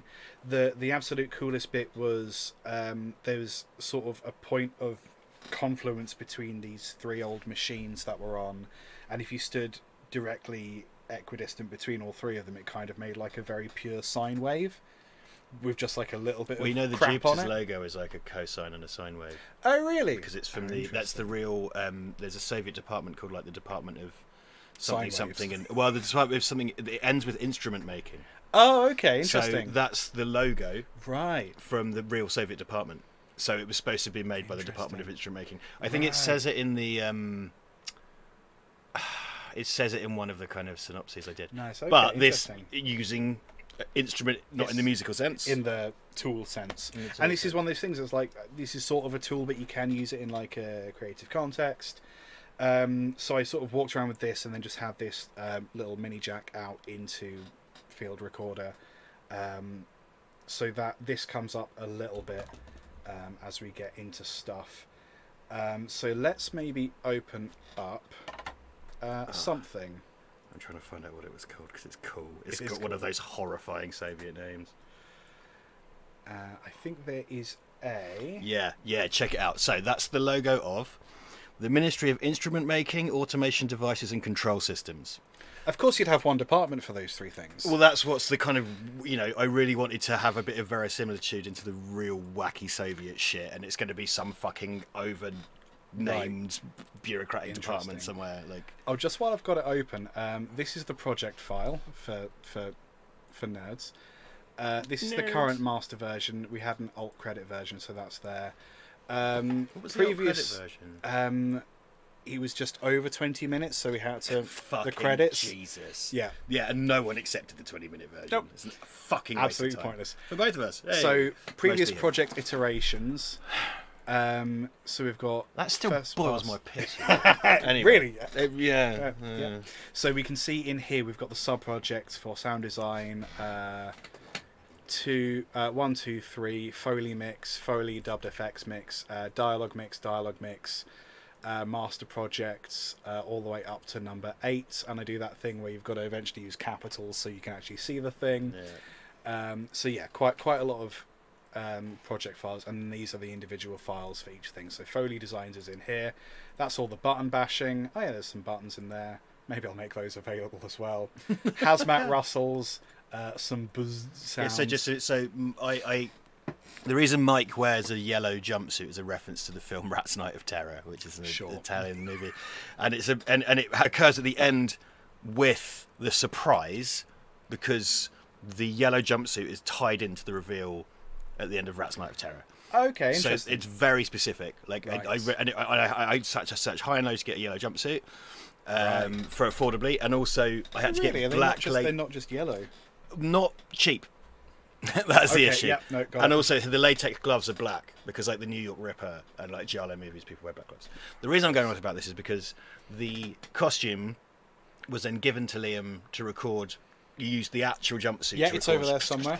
Yeah, like crunchy. So you use the real jumpsuit. We also used that jumpsuit again when we filmed the day after we did Freestyle Cowboy Showdown. We did some pickups here, and you very kindly climbed in the hazmat to be a scientician for the Conversation Hat backstory documentary. I fucking love thing. that. I love that film. It's so funny. Really great. Saw neck lol. Wasn't okay. Saw neck lol.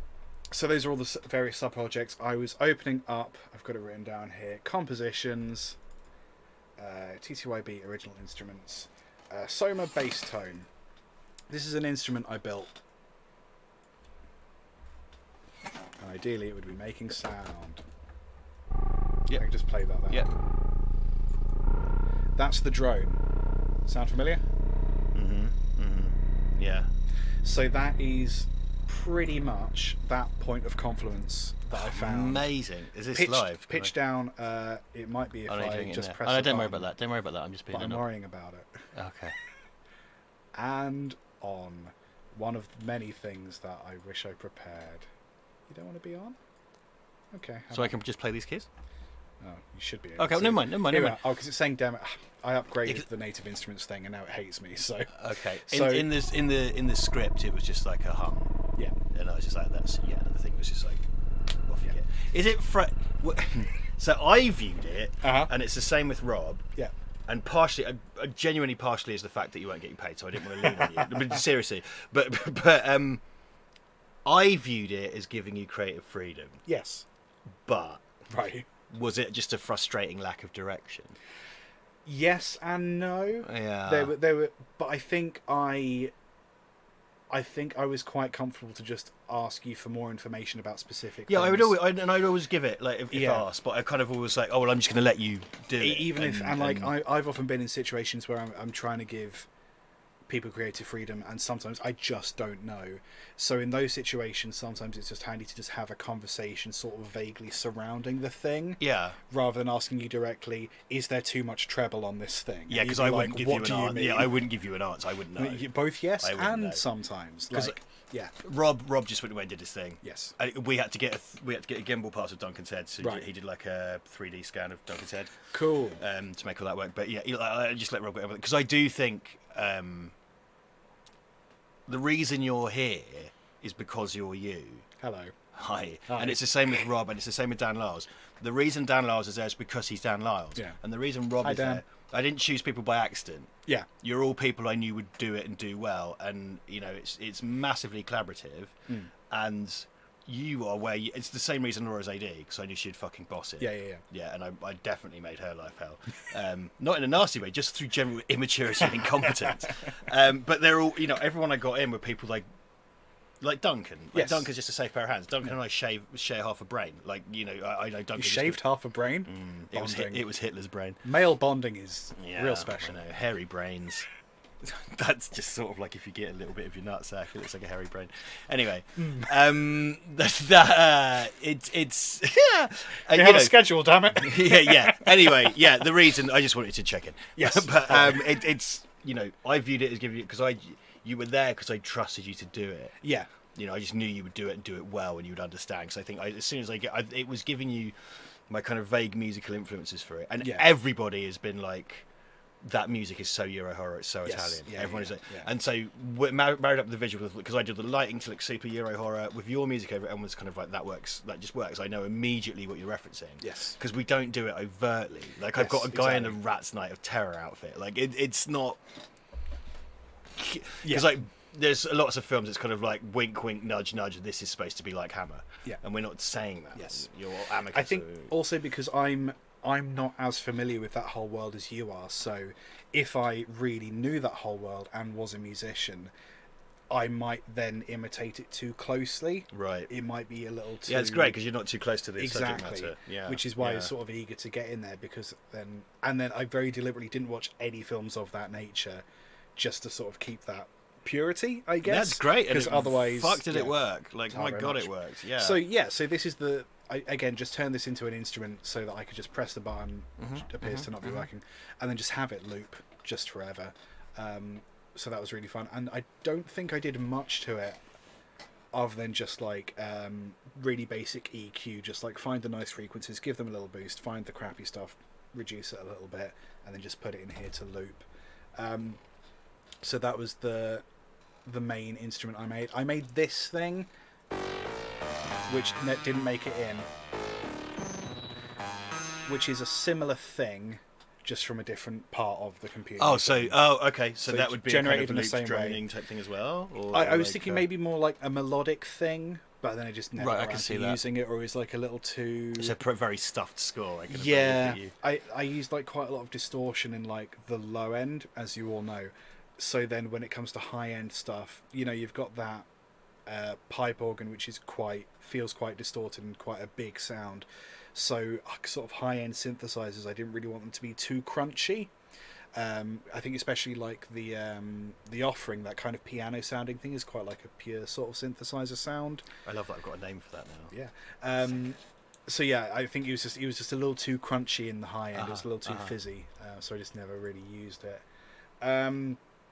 So okay. So this was 3-4 years ago that I was working on this. Some of the project files have just broken. It was only 2021. Was it really? Yeah, I think you're just traumatized by the whole. Well, event. I did start working before Principal Photography. You did. That's true. Do you know what? Yep. You would have started at the end of 2020. There you go. You're absolutely right. You're absolutely right. For some reason, so I opened this up this morning. A couple of the synthesizers don't work. The version that is released, kofi.com/LTGuitarist, the gaming montage, the drum sounds and the synths are a lot closer to what's actually in the score. And then I opened this version because this is the length that it appears in the film rather than the release length, if you're following me there. So this is slightly jankier. It's not quite how it sounds, but this is basically the gaming montage. I'm going to ride the levels as we play it. Just give it a once through.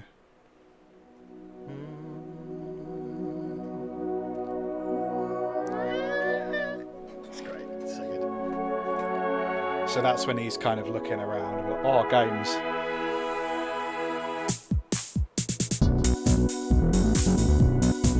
Quite fond of that bass line. It's lovely. It's beautiful. I think I sent you some. I used a track by M. Pegasus, who's a electronic artist who's based in Peterborough. Right, okay. And, his stuff's all over. He makes chiptune style music. His albums are beautiful. He's performed live at the Computer Museum. Right, okay. And I temped it with that. And because I just wanted a chiptune style thing, which is what you do, but you've blended it with all the kind of like this. Peter's like, blah, blah, blah, blah. This was. So Mike's monologue was Evil Dead 2. This is the Dawn of the Dead scene, which is kind of like, it's also, you'll get this straight away. It's also, oh, Mr. Simpson, we are from the land of chocolates. You know, the kind of Willy Wonka. So there's a bit in the middle of, this doesn't thematically serve the same purposes. It kind of does, actually. Like, there's a bit in Dawn of the Dead, in the middle, the original Dawn of the Dead, where they get the run of them all, of having finally cleared. Yes, but one of their friends course. is dying, so it's tinged with sadness. But it's when they are able to have the run of the place and they're able to indulge themselves, but they realise none of it. So it's really amazing montage in the film, and George Romero was an amazing montage editor. You suddenly realise that the decay and the rot is set in within that montage, and they end up not kind of communicating and stuff like that. And this isn't quite there, but it needs to be. He gets sucked into the bad thing. Yes, totally. So he's a really easy choice to kind of use sort of synthesizer based stuff, like kind of nearly chiptune type sounds on the lead and everything. And it could conceivably be like an Amiga game. Totally. And then these kind of pads, they're just quite sort of evocative, synthy kind of thing. This track labelled lead for some reason has got some interesting stuff going on in terms of chord theory for all my nerds. Right. You're not going to understand or care, but here we go. Golden Retriever. B minor. We start off with a B minor. Then we drop the root down a tone, B minor 7. Then we go B major instead of minor, so we raise that third, so it becomes a dominant 7. And then for some reason we swap that fifth out for an E. Now that by itself is awful.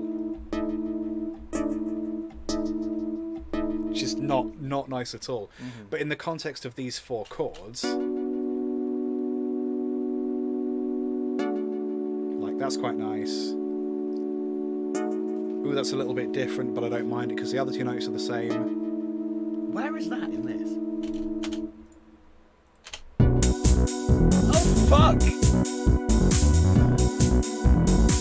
So this is what I mean, your music is so... The thing you're hearing is that really high sort of pad, but then just underneath it. It's so layered, man. It's so layered. I think people really respond to this scene. I think so. Yeah, because you composed this live, didn't you? You streamed this live, didn't you? Yes, I did. Yeah, you're right. Yeah. It was very exciting. I got to sit and watch it coming together. Yes. I didn't watch the whole stream, but I was working on something. Yeah, that's right. Yeah, no, because I just sort of I did one of these live streams, and I was just like, I got to do a thing. I may as well do it as part of a stream because it's not spoilery like the rest of the score is. I don't need to do it along to music. I would imagine some of these people here watched that stream. I would have thought. Yeah, quite possibly. I'll maybe stick a link to it. It's great because the point is Duncan's character doesn't understand these types of games. Yes. So he gets to do some great mugging and kind of dipshit acting. But it's also welcome to Willy Wonka's factory. Yes, totally. Even he makes the most of it. Do you know what I mean? Despite having made a dick of himself earlier and everything. So that's that one. You should have an anime girl wallpaper for every time you go over to the stream. Yes. The Domovoy theme, the arcade version, as it's called on the soundtrack release, kofi.com/LTGuitarist. Is this the one you called the 8-bit version? Yes, probably. Yeah, okay. So it's not... I've used it a few times. Yes, yeah, you have. So it's not actually 8-bit. I thought about using like actual chipsets or something. And it's interesting, like, having finished this score, I've actually got really into like circuit bending and like building synthesizers and stuff from scratch. Using like little IC chips, but that's the sort of thing, like, if I tried to integrate that into Type 2 Bleed, I think it would have just been a big mess. Oh, if you weren't ready, you know. Yeah, because I'm sort of like quite I treat it like playtime almost. Look, Mum, No Computer is a channel we're both fans of. Very much. So I was trying to be evocative of kind of 8-bit synthesizer stuff without just actually doing it. And also, the Jupiter is slightly different from all things that exist. It's not. So this is a fictitious, exactly, cyborg mainframe. It doesn't matter that it's, you know. So we have. I think I used the same instrument 4 times for this. This is a piece of software called Retrolog. It looks like this. It's one of these. Oh god, that's like just liquid childhood. And I started with a preset called Cheap Organ. Amazing. Yeah, and I just tweaked it ever so slightly. So that's the melody. Melody 2 is another iteration of Cheap Organ. Just a little bit lower, a little bit squarier. Bass. What do you want to bet? Oh no, simple square. Okay. Oh, it's basses. That's how that sounds. Cool. And then the drum is even also created in there. Yeah, lovely. Yep. Yeah. It's 4 of the same thing. It has a very evocative sound. You're bang on with all that. We talked about the melody earlier. Let's give it a play.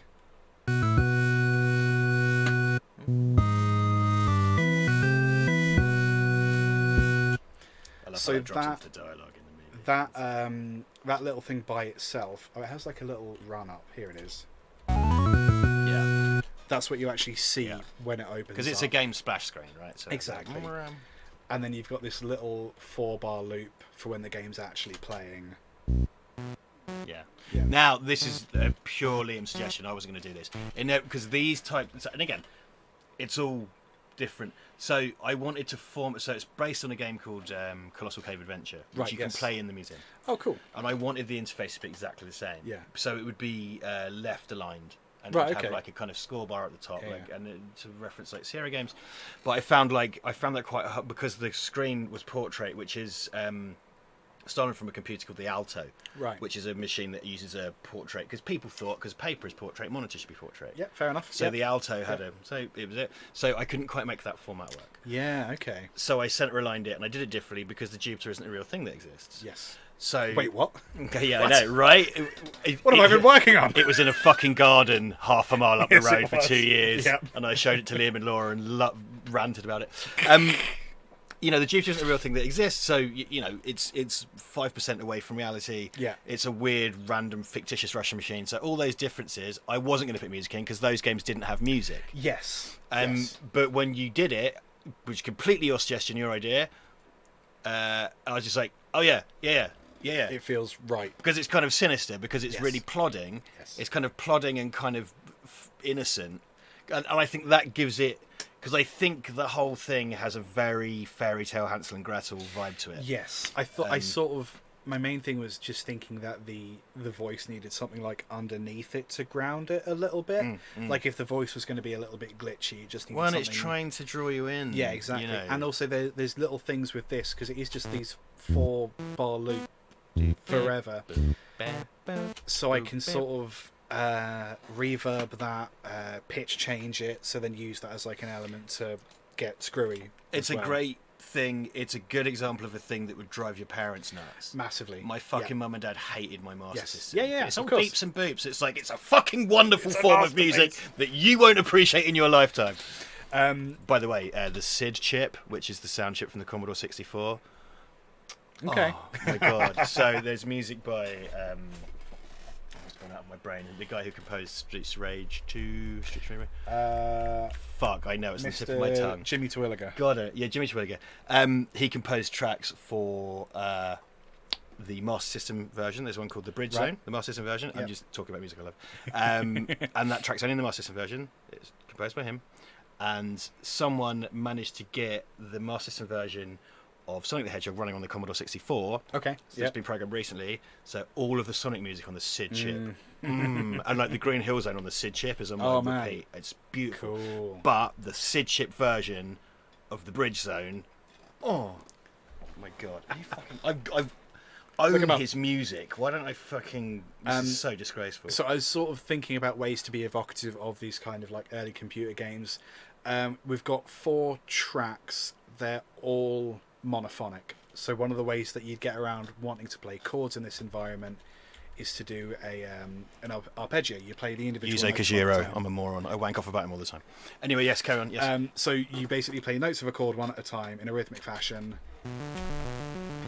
So I don't know if we use this in promo material. I think. Yes, it was in some kind of with the trailers you did, I think, yeah. maybe. And this is on the EP release, kofi.com/LTGuitarist. So is this based on the notes that you used previously? So I made this at sort of the same time as the main Anger of the Domovoy theme. So I think I made the melody with chiptune in mind, then ported that over to the big distorted version, created the rest of the track, and then re-imported those chords in for this version. So this, as you're hearing it here, doesn't exist in the film, only this kind of like fanfare, and then the little beat boop does. This was just fun, and I thought actually for promo material this is a fun version of that to have. Can we hear it again? So when you sent me what you call the 8-bit version, yes, it drops into this. Yeah. Yes. So it feels like, because this is the end theme, isn't it? It's the same melody. Yeah, because I'm a moron. I don't fucking know how music works. Let's talk about the melody really quick. Music theory. I don't know what scale this is in. I don't either, but I'm not supposed to. We're in B, so it's B. B to A minor 7. Yeah, fine, fair enough. We've got a G and a G sharp, which is, what's that? 4th, 6th.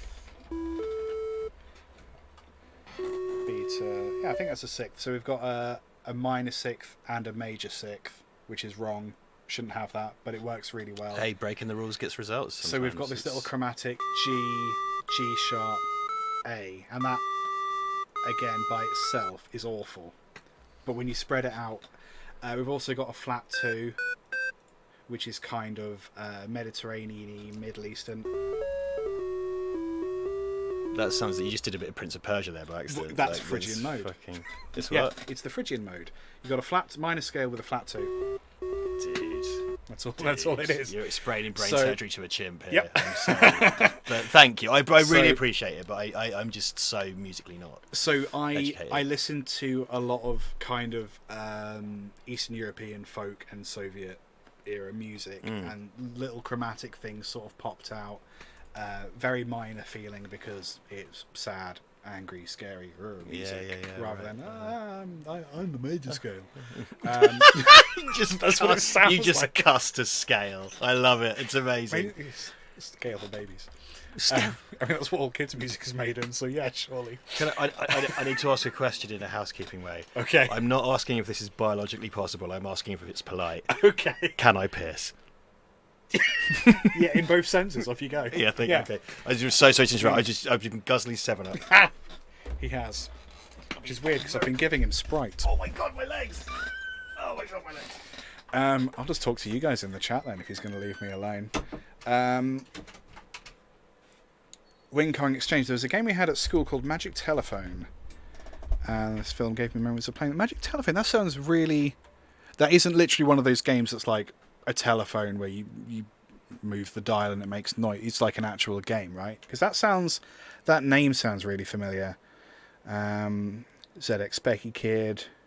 So I'm a tiny bit younger than Jackson. I'm 34. Yeah, sure, why not?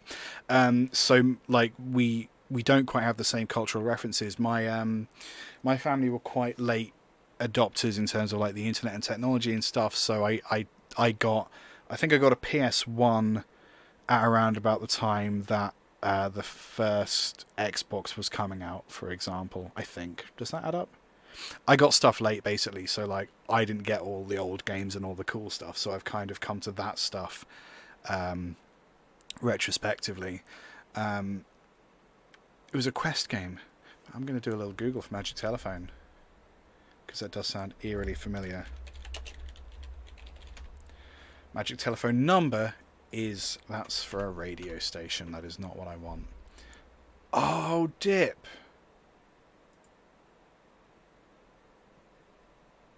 This thing. Yeah, that looks weirdly familiar. It was a classroom favourite. Well, that all checks out. Hello, I've just been fact-checking the chat. Oh, okay. Yeah, that doesn't close properly. Don't worry about it. What are you fact-checking? I was just looking up the Magic Telephone. Did you ever play this in your classroom? Oh, I may well have done BBC Micro. BBC Micro. Yeah, I think I did do. Fucking hell. There was that huge thing of games on BBC Micro, and they were all shit educational games, but every now and then one would be a bit like a real game. Right, okay. It's like, oh, I've got to carry the numbers across the screen so I get to control a little man like Mario. That's as good as this gets. Neat. Where did we get up? Minor and major scales for babies. Well remembered, that's all you need. Yeah, so it's a weird scale. I'm using the flat 2, so it's got this Phrygian Prince of Persia kind of feel. That's one of the things that you can do when scoring games or films if you want to make something sound Middle Eastern or Indian. Flat 2. Dude, as in Prince of Persia. Knocking that out, yeah. I remember, I think it was one of the James Bond films from about 20 years ago. Daniel Craig one. I think the film score was racist. Hear me out. Well, it was all minstrel songs, wasn't it? Well, so it was the lyrical content that really got me. What a time for Screwdriver to make a comeback. No. Oh my God, there's a reference. Yep. Spelt with a K, fact fans. Yeah, it's also one of the most vile things that exists. In the intro montage, London is under attack by terrorists. Right. These terrorists are from some sort of Eastern European. They're definitely Caucasian, and they're implicitly Russian, Ukrainian. Any of them is what they're going for. But because they're terrorists, you have to give the score a Middle Eastern flavour. Dude, what the fuck? So it's got like tabla drums and sitar in it for these Eastern Soviet bloc terrorists and like fucking hell. Do you see why I say fuck my dog? This is why I say fuck my dog. Yes, this is why we've all had a go on Richard's dog. Slut dog. So yeah, I think I've covered all of that. Yes, I love it. So is that the Dawn of Void theme? Are we going to do the ending theme as a separate thing? Yes. Excellent, because I have things to say. Not as many as you, I would have. Oh boy. Let's take a quick little look at the offering. So there's quite a few. I don't want to say everything in the score was at some point played by hand and then programmed in. I think I sort of worked out that little theme on keyboard and then programmed it in. Most things are kind of just... If you've ever seen any of my live streams before, I'm quite good at just moving the mouse around and typing to generate the chords and stuff. I very rarely actually use the keyboard. Oh, interesting. Okay. It's just for some reason it's just easy. I think it's because when I was a teenager, I didn't have a MIDI keyboard, so I just got good at using mouse and typey keyboard for shortcuts. It's just easier for me to write that way for some reason. The offering is the only track with guitar in it, which I didn't think I would use. This is... No, I got it wrong. Sorry, that's Curiosity. This is the offering. Disregard what I said about the guitar. This one's just a bop. It's just a straight bop. This is the it is one... a straight bop. Is this one. So we've got like that little pad. I think that pad at the start... It doesn't want to make sound. That's good. Why is that? So this is an instrument that ships with Contact, which is one of the native instruments. Very hard to say. Not very efficient of this German company, but whatever. Normally it's super efficient. Well, you know. The factory library that comes with Contact is just full of really cool stuff. Nope, there it is. Lots of electronic toys, including sampled Rap Man. You ever have a Rap Man? Please, I have to hear that now. Of course you do. This is... you know what I can do is just duplicate this. Yeah, no, I use the Rap Man all the time for like my stupid lo-fi music because it sounds absolutely ridiculous. No, open Ratman car horn. Right, let's have a little bit of volume there, actually. It will take but a second. I know what my clients feel like when I open Premiere in front of them now. It's just like, yes, what I'm sure. Fuck is he doing? I love that. Things are quite. Oh, it's got a bit of delay going on there. If I just bypass all of that, there we go. Why is it called Rap Band? That was the name of the keyboard. I would, dude. It was just called the Ratman. Oh. A Ratman orchestra hit. Oh! So it's I want to carry that around with me. Does it work on here? Yeah. Oh, hold on a minute. Oh, it's like the end level of a game. It is. Like if you finish a level, I'm a chimpanzee. But if you finish Prince of Persia, that's very Super Nintendo-ish. Yeah, it's very Super Nintendo-ish. So it's full of cool stuff like this. So again, trying to find deliberately old-timey feeling synthesizers, things that are essentially toys, but this pad as like a little intro to this. So that's scene. Me stood in my bedroom at home in Mike's costume, endlessly trying to catch the light on the knife. Yeah, oh, of course. It's something that I got from Robert England. Oh, neat. He would always, he knew exactly where to stand apparently to catch the light on his knives, and he brought it up. Well, someone else brought it up, and I was like, I'm fucking doing that. Of course. What to say about the offering? So we've got that little melody that's kind of like a piano. We've got that pad, that synthesizer sound. Bass is just one note forever, because honestly, that's all you need. Oh, see, that's that's that layer. Again, when I first heard it and the bass layer came in, I was just kind of like, oh my god! Because this top layer thing, I felt that in my willy, to paraphrase a man no, who totally recently tried a sports car. Because this thing is like so hypnotic, isn't it? So then, like, you sort of get lost in the. It's kind of almost got its own rhythm to it. So then, when you have that, and you kind of get used to it, and then this drops in on the beat. Yeah. Oh, see that was the moment when I first heard it that I fell in love with it. Cool. Honestly, it was amazing, and it plays into, because the whole point of this scene is that everything's dropped off a cliff, right? Everything is just falling through the floor now, like everything, and that's why you get further and further away from, because it's sort of supposed to look like he's falling. Yes, totally. Like, but we're actually moving away from him, which we're not, because it's a fucking matte painting by Dan. Which people, that's another word people say to me, like, you know, is that a crane? Is it a Dan painting by Matt? Words are funny. Wordplay. Yeah. I want to see a Dan painting by Matt. Bring me a mat. Bring me a mat. Buy a mat. Buy a mat. It's like Beauty and the Beast. Yeah, you know. It has that feeling of kind of falling and sinking, and that was exactly what it was supposed to be. Yeah, that kind of I'm kind of drawing a little bit on like kind of minimalism kind of stuff, like Thingy Glass. What's his name? Glass. Philip Glass.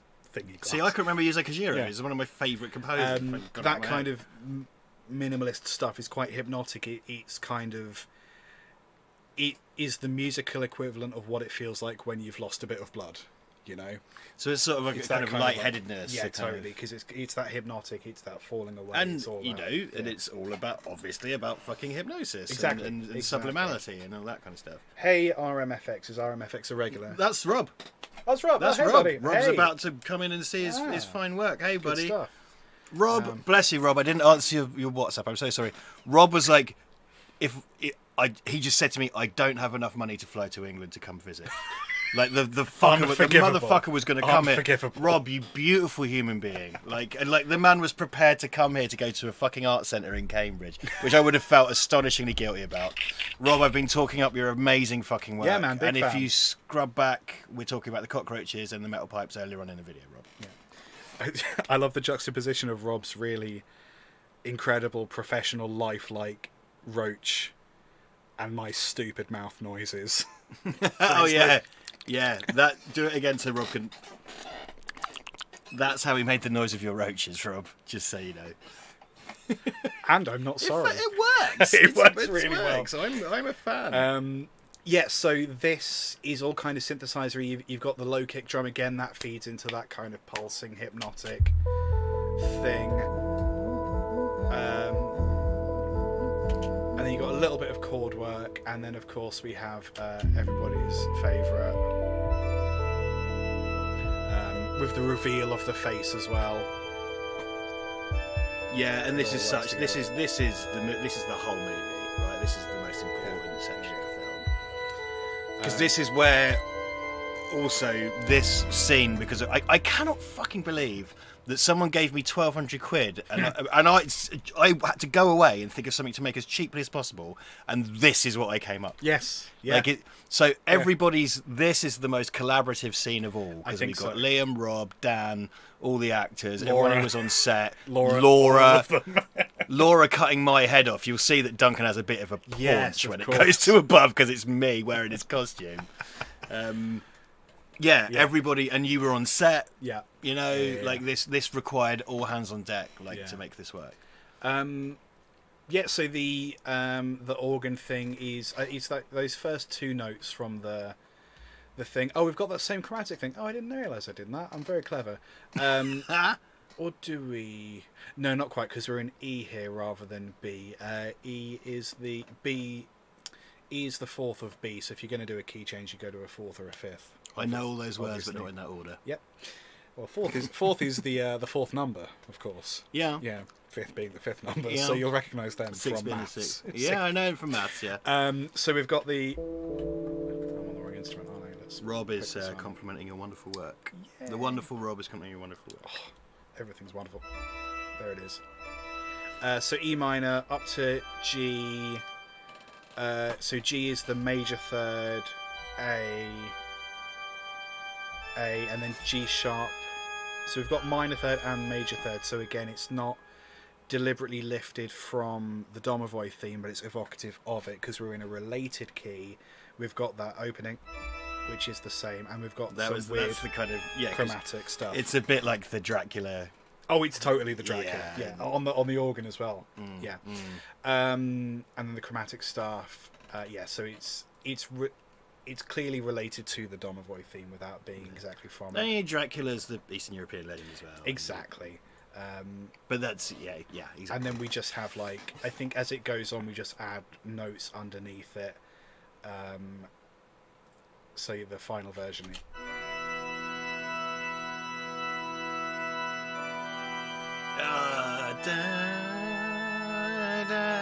Because it escalates with the scene. Yeah. Oh, we've got it's so good. We've got again these two notes right next to each other, but this one's an octave higher, so that it, to use a musical term, it honks. It's real gross. It properly honks. But it again within the context, you're kind of just building the tension and then releasing it. Lovely. Yeah. It's the kind of janky. That's when it all goes off key, and it's just because the wheels have come off. It's fucking great. What's that? Tritone. Yeah. So it's all, but then it resolves to the. So it's got the janky kind of chromatic, kind of tritone, dissonance, tension in there, but then it kind of resolves to this power chord. I will say, and you may think it's just because I'm a lazy fucker, but I use the phrase "no notes" a lot. And this is why. Yes. Genuinely, this is why. Because he would come to me with this. I've done this thing with a tritone. Fucking I don't know half the words you said, but my ears work. This is amazing. Yeah, so that's all it is. And then, and there's just a really low in there as well, which I think is the... Does that honk? Next to an F, yeah. There you go. I'm learning. When does honk? When does honk? So that's all the stuff, and then just a little bit of percussion. I thought that was your mouth again. It could have been. Wait, so what's going on here? The percussion is... There's quite a few times where you use kind of quite echoey. Lots of delay, and it kind of Again, it's hypnotic. It's it's not quite right, and yeah. and particularly when it's very subtly buried in a scene that takes place in a space that we consistently try to show as caverns. Yes, exactly. And it's that echo sort of thing. So that's the offering. Everything's pumped through a bit of reverb. Wait, hold on. Yeah, go on. Your version of the video has how Dan got it for the matte painting. Scrub to it so people can see it. Sorry, if you wouldn't mind. I No, absolutely. So this is what I sent to... Oh, yeah, of course. You see it? This is, All the okay, so... Oh, yeah, look at that. So go to that. So, people at home, what I did was, we shot that in 6K, and my idea was, would it look so shit? Like, I was just going to punch in on that and come out, and that's all we could get, because it's as high as we could get the camera. Oh, God, and it was wobbling around. Yeah, it was on a boom pole. It was really unsafe. Yeah. You can see there's my gut and fat head that was removed digitally. So I drew this layout for Dan in MS Paint. Yeah, because the whole point is it's a matte painting, right? But it's digital. So this rectangle in the middle is what's real, and Dan fills in the rest. So I did this in MS Paint just to show Dan the layout of the room, and then Dan made a 3D thing in SketchUp, of course, and and had a very accurate because from watching the film, Dan had rebuilt the room, and he said having never set foot in it, and then he went over it and painted over it digitally, and then I popped that on my scene, bang, done. So I added, well, to be fair, I added some digital light coming out of here. Yes. Yeah. And I think that's about it. I added some digital light to mask kind of Laura inside the cabinet. Oh, yeah, there's a tripod that I imagine was hidden in some way. Yeah, so I just painted it out with content-aware fill. Yeah. So, yeah, nice and easy. And content-aware Phil, he's a great editor. Content-aware Philip, Persian spectacles. That's what Perspex means. I had to Photoshop my own head out with content-aware film, and I put a trachea popping out, and then because the blood, I had to hand animate an expanding blood pool, but it had to match the movement of the camera that didn't exist, because if it moved with the thing, so I had to nest all of this, and like this is one of the most complex things to do. It still annoys me that when he puts the saw down, or when Laura puts the saw down, there's no blood on it. Yeah. But we get away with it, because I could have done a 3D track, and I was kind of like, I'm so done with trying to edit this fucking thing. So this is the wonderful work of Dan Lyles, and I don't think anybody's seen that other than me and Dan, this MS Paint thing. Incredible that I did. Good stuff. Anyway, that's not music. I just want to it's credit where it's due. It's related to music in several ways. What would you say is the MS Paint of music? Ableton. Oh, I've heard of Ableton. Wow. That's the best I can do. Wow. I've made some people very angry, and some people go, no, I don't care. I use Ableton. It's the MS Paint of music. Liam said it, and he's the best. I did, that's true. Oh, yeah, I've got a note about Major 3 being happy here. There you go. I could talk about Drunk Major if I wanted to. Do you usually have scripts for these streams? Do you ever? No, good lord. No? No. Okay. Because you're doing production normally. I'm normally just like, I have a vague idea of what I'm doing, make a piece of reggae, which is what next week's stream is, and then I just go and I talk about what makes something reggae or not, and then I do it, and I make a piece of music in 2 hours. It's a good stream. It's a good stream. Watch the stream. Like and subscribe.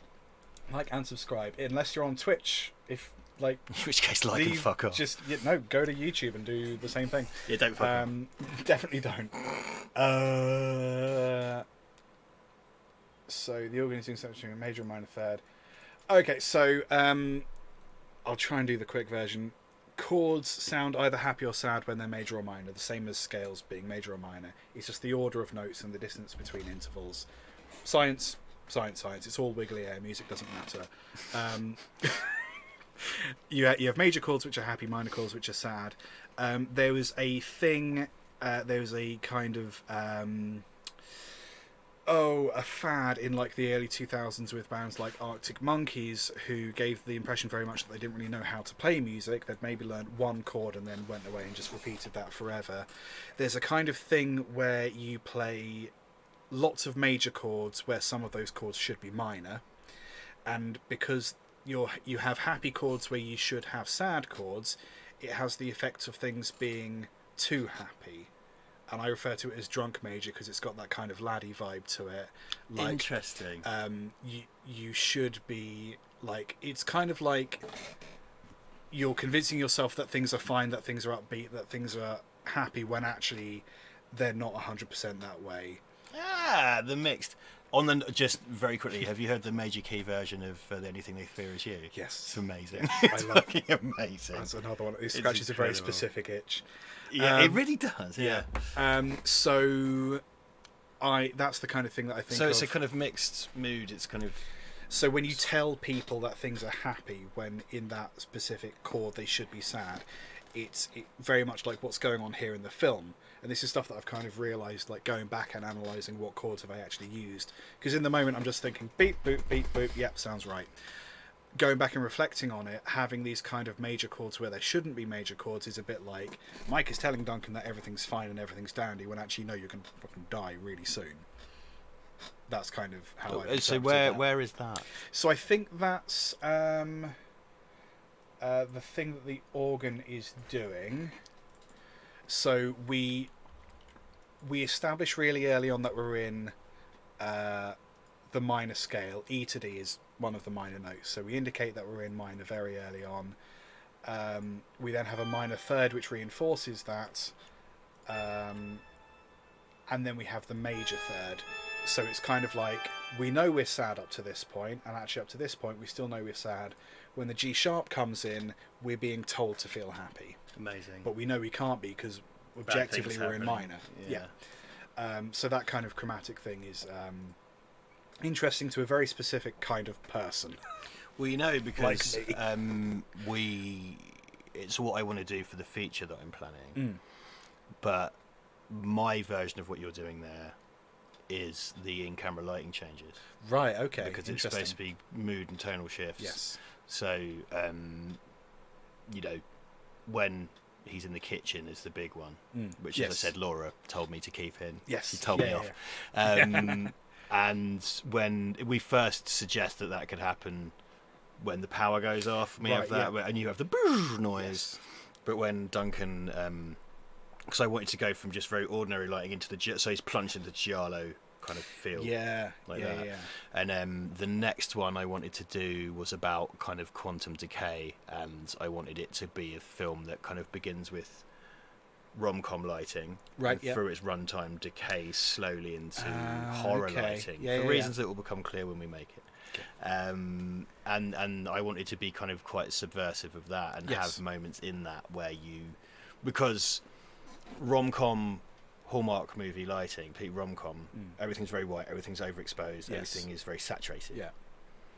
But that puts your audience in a place. Yes. They walk into that movie and that puts them in a place. Yeah. And then if you just, in a reverse shot, all you have to do is have one practical light in the scene go and it goes dark when someone does something sinister. Interesting. Something's not, because that doesn't happen in rom-coms unless it's a joke. No. Yeah, exactly. So that's my version of that, and it's in this as well. Yeah, from a cinematographer's point of view.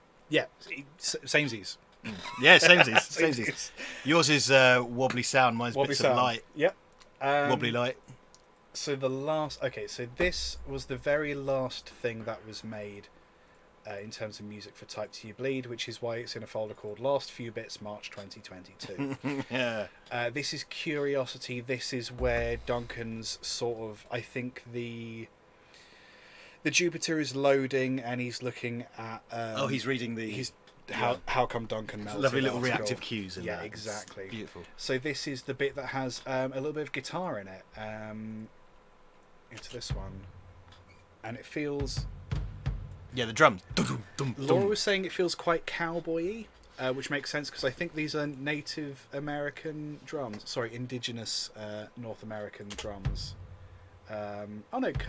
Church. I don't imagine it's something you did on purpose, but it's quite reminiscent of the Tom Savini remake of Night of the Living Dead, the 1991. Okay. It's a movie that I adore. That's not very well loved.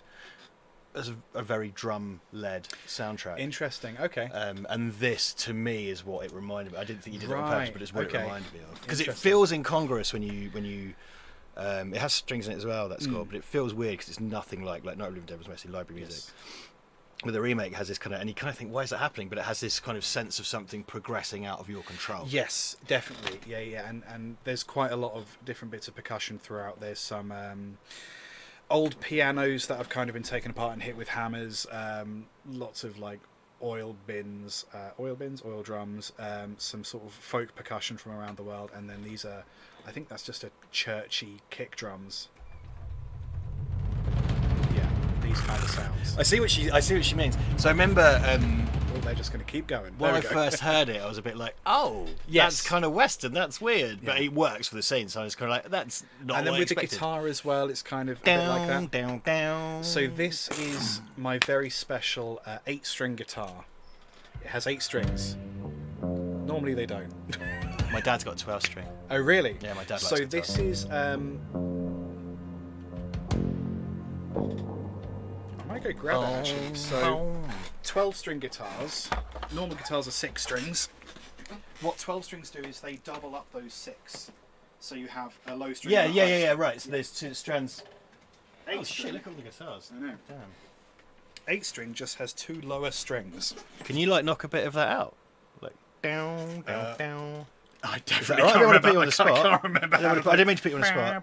I just don't know how this works. It's got a very wide neck. It's got a super wide neck, so you've got to have really chunky hands to play it. My dad's got like an Ibanez that he got. Ibanez, like, yeah. Like it's not as chunky as this. It's proper chunky. Yeah, so it's literally just a 6-string guitar, but then they've added 2 lower strings underneath it. Oh, wait a minute. Go on. Give us Wonderwall with 8 strings.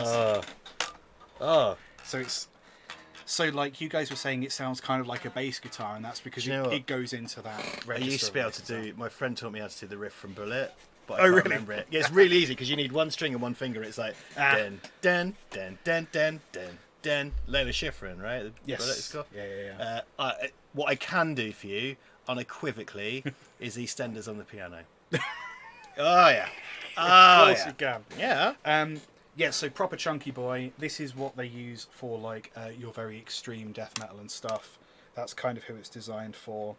And this was kind of a Mick Gordon inspiration. I think the Doom soundtrack has a 9-string guitar. And I've seen in interviews that he said, yeah, I used a 9-string guitar. I felt a bit silly doing it. So I was like, 8 strings it is. 8 strings it is.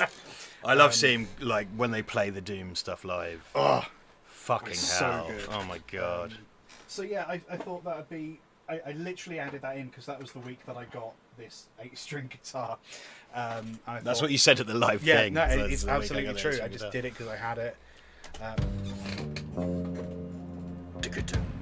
So we've just got the guitar. No amplifier simulators, I don't think. It's just going through EQ to. Wait, so but you are playing this live though, right? Yeah. Because it's you can see it's a WAV file rather than a MIDI file.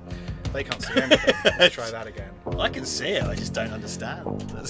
So you see how this is wiggly lines? Oh, I know. A WAV file is. And but you see how this is straight lines. I know what you're fucking doing up in here. Right?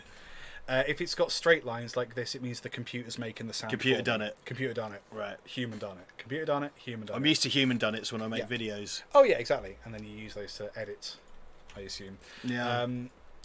Yeah. So that's the only I think thing that's played in as an audio file that hasn't been like then replayed in some way. So there's no amp simulator, so it's just the guitar straight into the computer basically. We've got a crap load of delay on it, so you can kind of hear that repeating sound, and it goes through a rotary speaker, which is just a speaker that spins. Okay. Which is why it's is that to create a kind of circular, again, kind of hypnotic sort of feel. And you can sort of, if you've got headphones, you'll be able to hear it kind of panning a little bit back and forth between the 2 ears. I hope. Yeah, totally. Big fan of all that. At the end of this, when it does a. Yes, so I don't know if that's because it's on the track or in the sound design. Oh, because this is a similar sound when the cockroach dies. Is it a kind of like a high pitched thing, or I just imagine it? Because this sounds. Maybe. This sounds. It's well. It sounds insect-like to me. Oh, okay, interesting. That's why. I mean, not that insects make noises like that, but you know what I mean. It has a kind of insect-like kind of high chirring. Oddness. Yeah. Insects do make noises. Don't be stupid, Richard. Yeah, like a kind of grasshopper. Or something. Exactly. And then we've got the organ underneath everything as well, just doing its thing underneath everything. Sounds great. On a because it's like the fucking massive cinema in Romford. That was the biggest auditorium I've been in with it. And it just sounded fucking amazing coming out of there. Yeah, it's rad. What we got here? 12 strings get influenced by the regular 6 strings or something. I don't understand your question. 12 strings get influenced by the regular 6 strings. So 12 string guitars, you double up each string. So you have E, A, D, G, B, E are the 6 strings, and then each string basically has the same note but an octave higher. So you play it like a regular guitar, it just sounds bigger. I guess it sounds folkier, it sounds brighter. That's all that is. I think, if I've understood your question, which I might not have. How's Twitch? Hey, Galacticat, how's it going, buddy? I think that, yeah, let's take a little look at the sound design project, if I can find the damn thing, and then we'll come to the Domovoy main theme for reasons that will become clear within the next soon. That's then credit music? Yes, yeah, the end bit. I'm going to look up, just look something up before we get there. Sure. Compositions, where is it? Sub-projects? Sub-projects. Sub-projects. Previous project iterations? Sound design. Oh, okay, right, that's the name of the thing, right. Sub-project. That's why it's in all... The thing is, if they're all in capitals, none of them stand out. Final V7. Exactly. Yeah. Sound design 2. Ooh, hello. You've got someone's bought a soundtrack. Someone done a buy. Thank you so much. Someone done a buy. Appreciate you all. I don't like leaning into your camera. It creates this awful kind of... So, in terms of sympathetic strings, no. So, things like sitars. Sitars have sympathetic strings. Sorry, this is Rob's question. Sitars have sympathetic strings, so they just sort of... they resonate over the top. But 12-string guitars, you literally just play them at the same time. And it sounds like it would hurt because you're playing twice as many strings. And it does a little bit. It looks gnarly, yes. So Dad's got one. It's his fave. And, they're kind of about half a centimetre apart. Yes. In 6 kind of places. I don't want to misuse the terminology. 6 places. I was going to say bars, but that means something in music, so I'm not saying that. I hope I've answered that question. Do bug me if I haven't. What am I showing you here?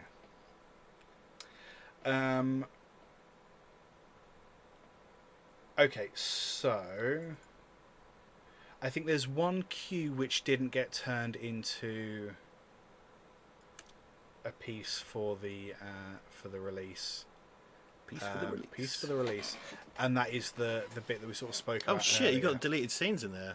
Oh, have I? Yeah, is the when he shows him how to do the fire exit and stuff. Oh yeah. Yeah, it's like T here did it yeah. because it was like it's just too much shoe leather. It was too long. It doesn't add anything. Because what I wanted was the Edgar Wright thing. Yes. I wanted the this isn't that movie. Yeah. You know. Oh yeah, I forgot about that. So I must have like rendered this out and then probably put music over it for no reason. You poor bastard. So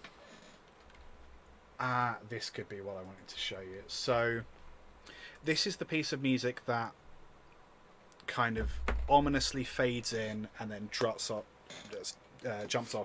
hilariously. Mm-hmm.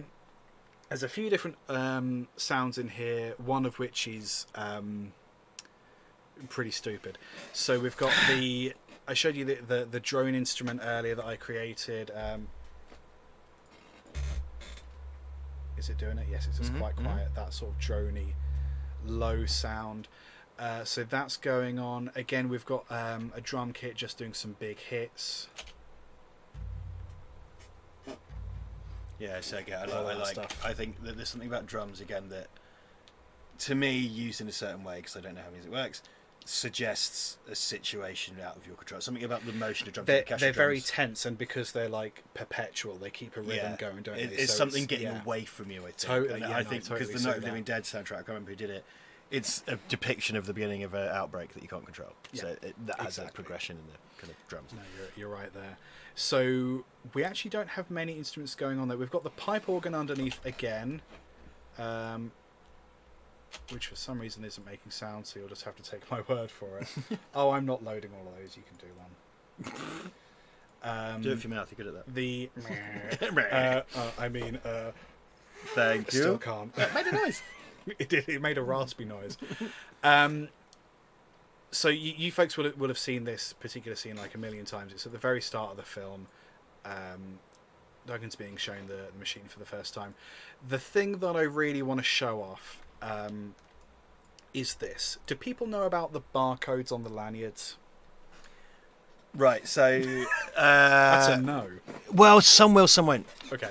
So their lanyards have their names on. It's Andy Sinclair and Andy Curry and Douglas Sinclair, because they're named after Clive Curry and Clive Sinclair, who famously had a punch-up at the Baron of Beef in Cambridge. Lovely. Yeah, and so the point is that should... The tension. On some level, that wraps the tension. And so I did a lot of art direction on this movie, and I made their lanyards for the Fictional Computer Centre. And I found a way to make barcodes that would scan with real data. Yeah. So if you were to scan the barcodes on their lanyards,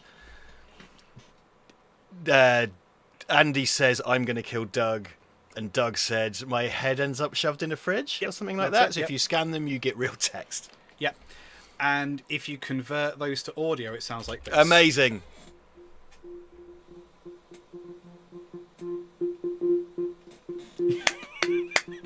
Bravo. Yep. Bravo, because we've that's a double attack. Double attack. Because I thought it was a funny hiding in plain sight thing that no one ever decoded. My scores are spoilery. Yeah, well, if your brain can decode the audio version barcode. So where is that in the? So that is so we're obviously missing the pipe organ, but I don't think that massively matters. Fuck, I've never noticed that. Because it's like a little bleep bleep bleep bleep bleep bleep. It sounds like Morse code. Sounds like a little bit like Morse code. That's amazing. That is fucking bravo. Because the whole point of me doing it because I was very pleased with myself, which is how Liam knew that I'd done that. The whole point in doing it is kind of like it's hiding in plain sight, but no one's ever going to fucking scan that badge, right? Yeah. Same thing. No one's going to use their brain. Exactly. Well, I'm glad you like that. I fucking love that. Because there's way more. Good. So, in terms of like, if you're interested in the process of doing that, there is a process that I have done to death over the years.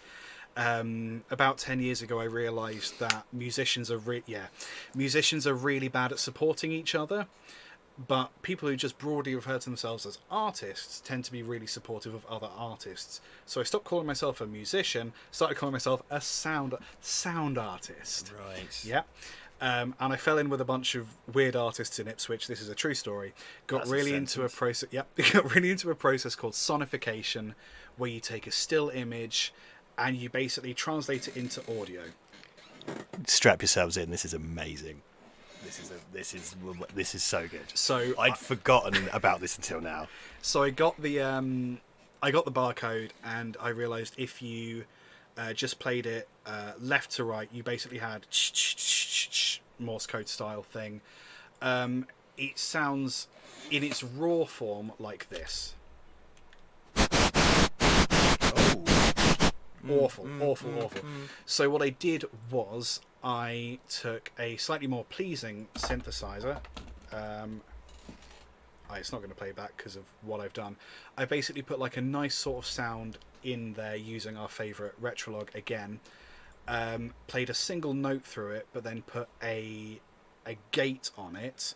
So while that synth is playing a note, we only hear it when signal comes out of the barcode channel. So the end result is that this barcode is kind of playing this synthesizer, I guess. Amazing. So that's if you put the barcode in and sort of play it left to right, it kind of comes out like Morse code.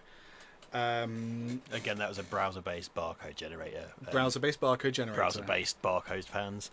Not sponsored, but would be. Yes. So I thought that was quite cool. Yeah,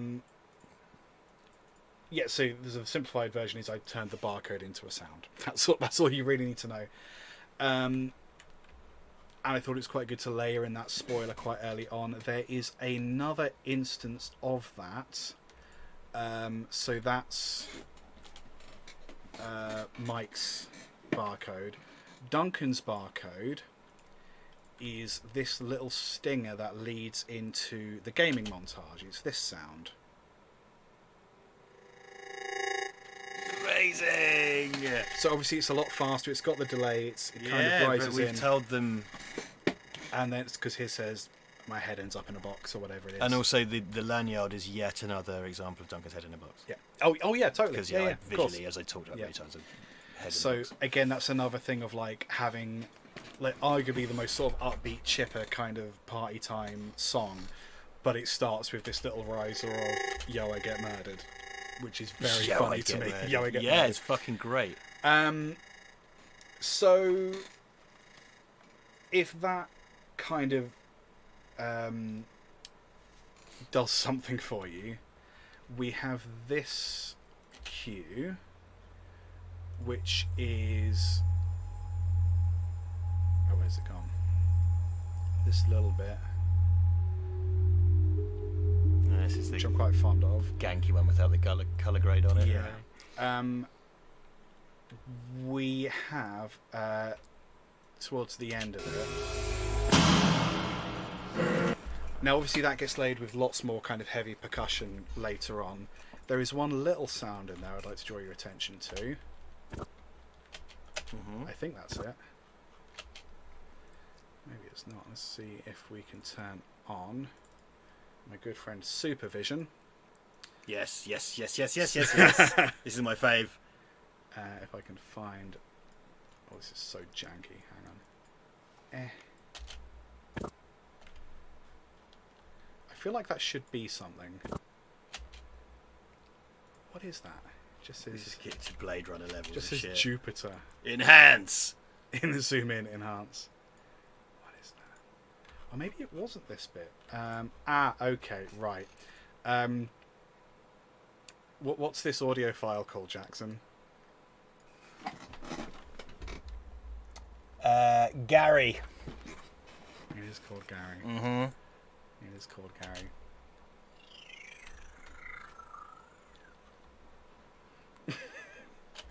Now it's a bit squished there. Yeah. But I sort of put Gary in it. Yeah. It's a sonified photograph of Gary's head. Yeah. Or Ivan's head. Which is where does that happen? That is, yes, you were right. There is a kind of chirrupy sound.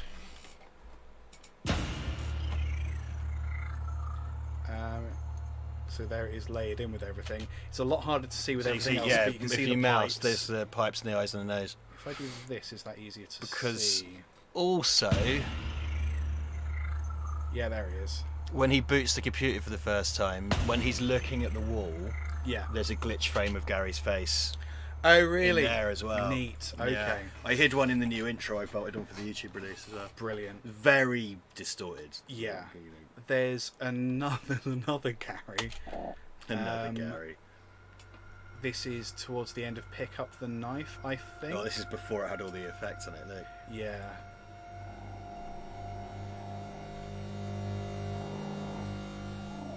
It's my eye fans. So again, that's from a different angle. If we isolate there's eyes and it's so spooky. Eyes and nose. Spooky. Amazing!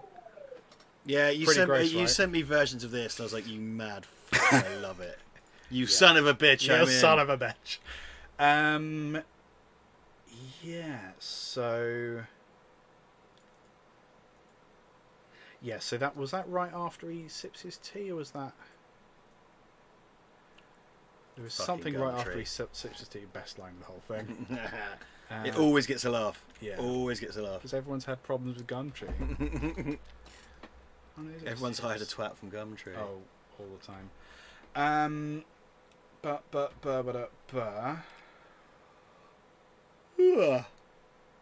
Okay, we've covered sort of all of that.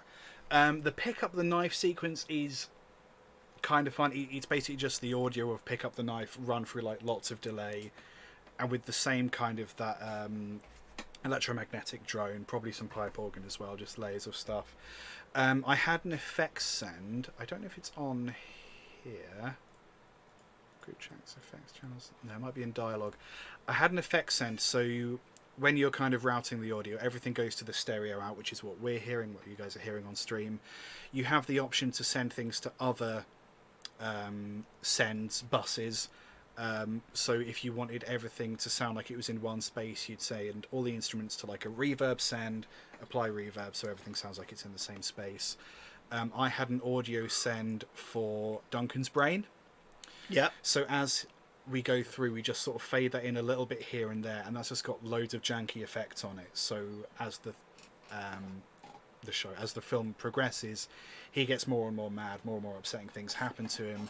We just gradually let in more of that insane stuff. Brilliant. So there's somewhere, I don't know which project file it's in, but there's a little send down here somewhere that is just like called Duncan's Brain or something.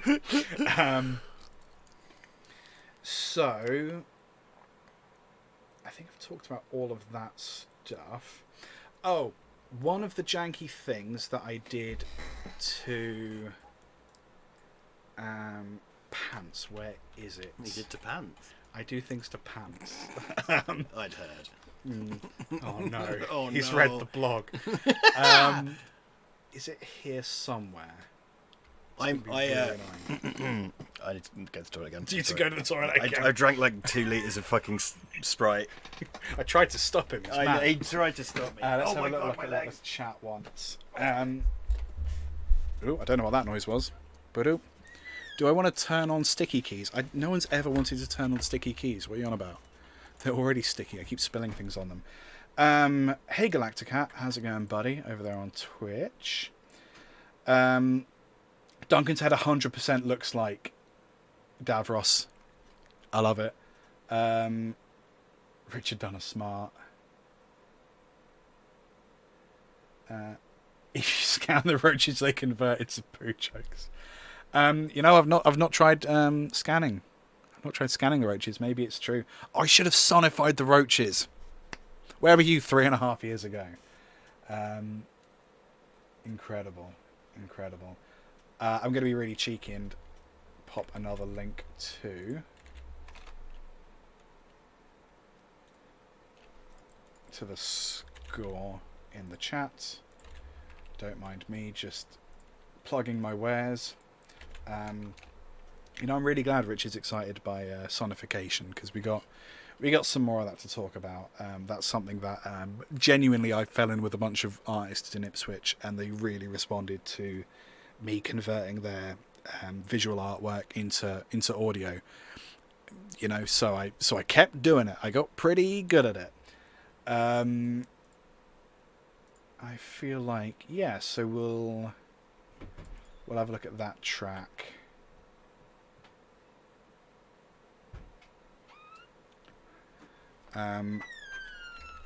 So I'll load this other one up. Here he is. Man, what a wonderful urine. Ooh. Yeah, I know, I'm a southern gentleman. Lucky bowl.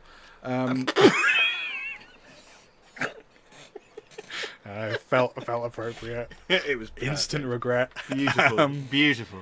I've just gone back to the master project to try and find one thing whilst we're on the subject of sonification.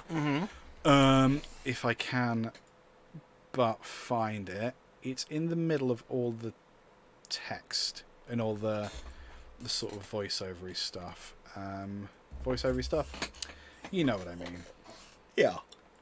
Right, so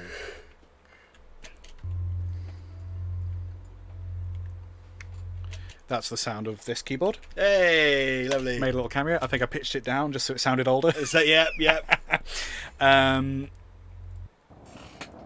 We've got that modem sound. Here you go. Look, there was Gary's face. Oh yeah. Yeah. Ah. It ended up getting distorted beyond the recognition bit. Nifty. We got another Gary sonification here. Yeah. I remember that bit. I think that was a late edition. Because that's in the script.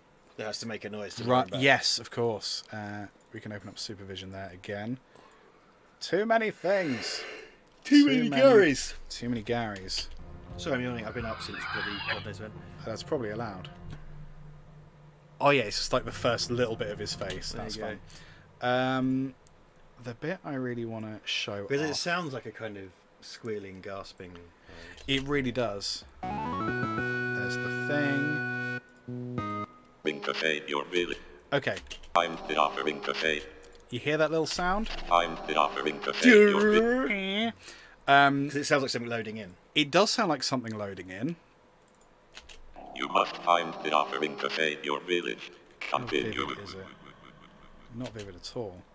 Let's see if we can get that again. Fade your village. It's worth it. It's almost certainly worth Jackson it. is a cunt. You must. I'm still offering to fade.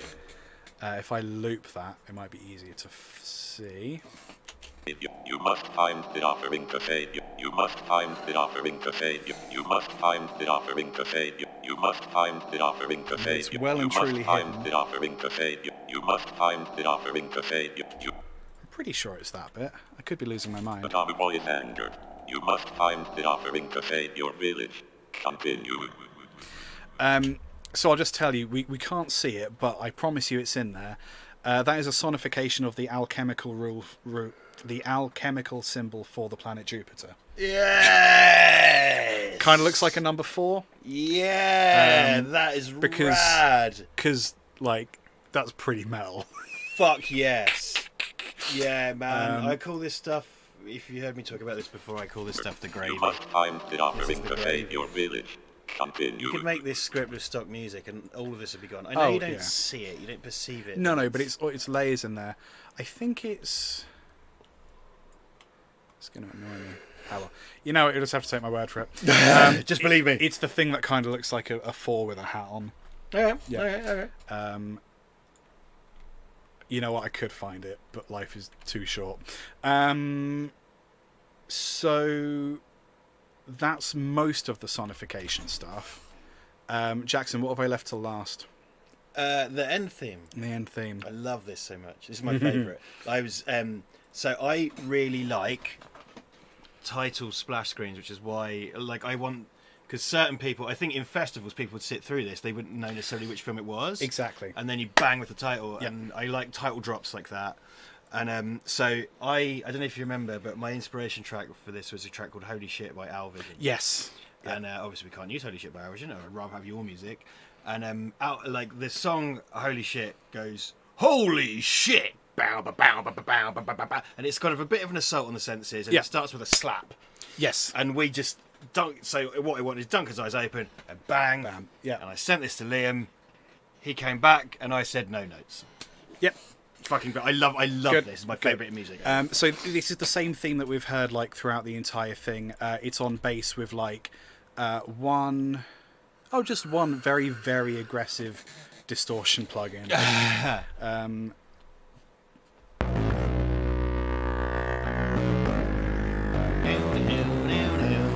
And then we've got, these are all layers of automation. So then we've got just, this is all like controllers and like knob turning, essentially. So if we open this up, we should be able to see what we've got. Okay, so this bottom line is that tremolo, which is the thing that makes it go in and out. So we're kind of fading that in and out a little bit. We've got delay towards the end. So did you get that sensation of kind of widening? Yeah. Because it's a. This is kind of an opening more, right? Yes, totally. It's like this is the final descent into madness. This is the complete reveal of the horror. Exactly. Everything is known, so it all opens out. So in terms of instruments, we've got the bass synth sort of really takes like center stage. We've got this kind of janky arpeggio. So this is exactly the kind of music I love. Yeah. So, and I know it's not necessarily what you listen to, but it is what I listen to. Oh, but I'm deeply satisfied by this track. So like everything I want. This was just when this came through, because I don't think I edited my splash screen till after I heard the music. Right? Yes, because I think you edited some things to the tempo of. This, I think. Right. And but then you added the things for when all the text goes. Remember? Yes. Yeah. So like I edited the splash screen with the kind of blood dripping down the inside of the thing. So I always wanted that. I always wanted the logo to go from green to red because it's green like a computer screen, but then the logo bleeds. The word bleeds. And I sat and did that at a job in London at Liverpool Street. Oh, cool. In downtime between takes, and neat. yes, I really want to and I really want the feature I'm cooking up. I want that to have a splash screen as well. I think splash screens are my thing. I really like. Yeah, I dig it. Title splash. And I kind of think if you don't know the title of the movie, you know, yes, and exactly. the song needs to be like Holy Shit by Our Vision. It needs to be a slap in the face. Your track is better than Holy Shit by Our Vision. I'll take that. You should be. I mean, I know I'm biased, but I love it so much. So yeah, and I think that distorted bass has got like quite a lot of impact, but it's repurposing the theme that we heard from the arcade machine earlier. I think so it's familiar because it's repackaged now exactly. as a bigger piece of music. And we've got so the arpeggio over the top, which I really like. So we should do a mouth only version I as will well. buy 10 so it goes on Spotify so I can stream it. There you go. And also, I don't know if the things on Spotify what goes onto Instagram stories, but I've been dying to use our music. Yeah. That's one of the reasons I want to do it, especially. Yeah. Like that's the only reason Conversation has any music on Spotify is so that we can put it in our Instagram stories. But I've done so many stories for Touchy Bleed. Yes. I've used Goblin, I've used Fritzy, I've used other stuff. I think I used Holy Shit by Our Vision, Yeah, for example. yeah. But I can't. I've use just been Touchy using Bleed. spooky, scary skeletons. Amazing. Very effective. So we've got the organ as well. So the organ comes in playing the melody, but it's layered with this kind of really gritty. The kind of shriller, high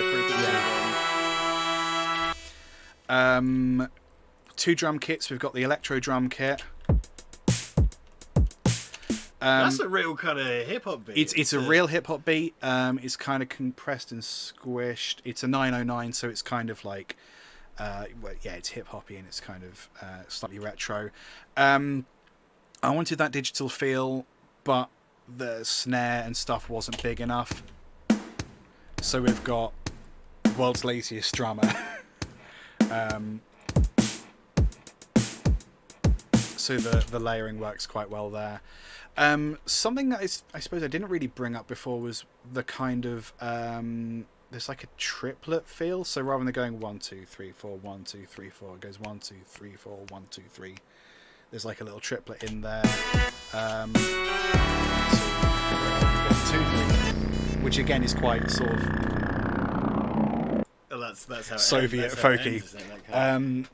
So. And then we have like a little synth riser, which is basically just a transitional effect. It's that sound. And it happens again at the end. Definitely. Jackson, we got 2 things at the top here that we haven't really drawn attention to yet. I'm just going to whack this on. I don't know about this one. You don't know about this one? I think you will.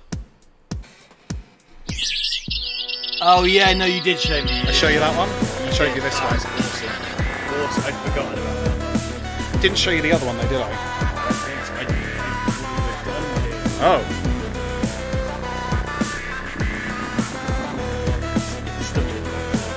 Because I 100%. All my buttons. Yeah! No! I look like fucking the guy from Red Alert 2. What was that picture? Where'd you get that picture? That's me doing my classic gurney face. Just Facebook or something. Yeah. So I did put a bumhole in it. Yeah. Yay! Oh, mate, that's amazing. Oh, bless your heart. That's lovely. I am a bumhole.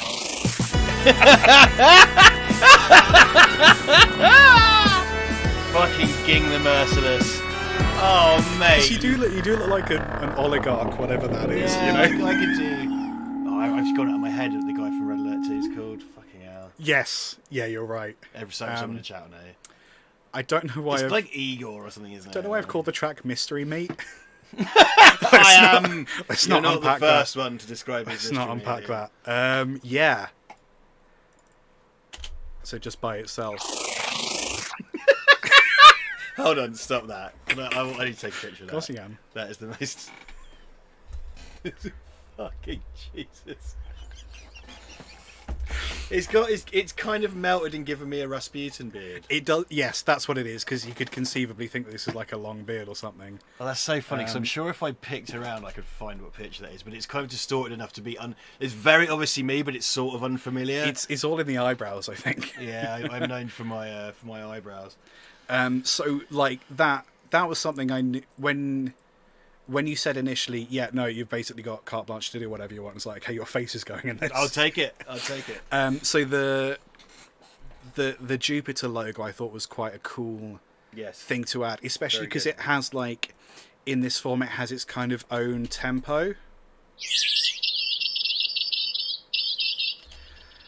So that's got that triplet thing in it. So it goes outside of the quarter note field. So I think that's actually what inspired then there to be a at other parts of the score. I think I've layered that with drums. Just to kind of put it all together. I remember you showing me the Jupiter logo. There's some delay on it, so that kind of carries on a little bit as well. Which is fun. It's a real hip hop beat that I hadn't noticed. It probably is. Start at one point.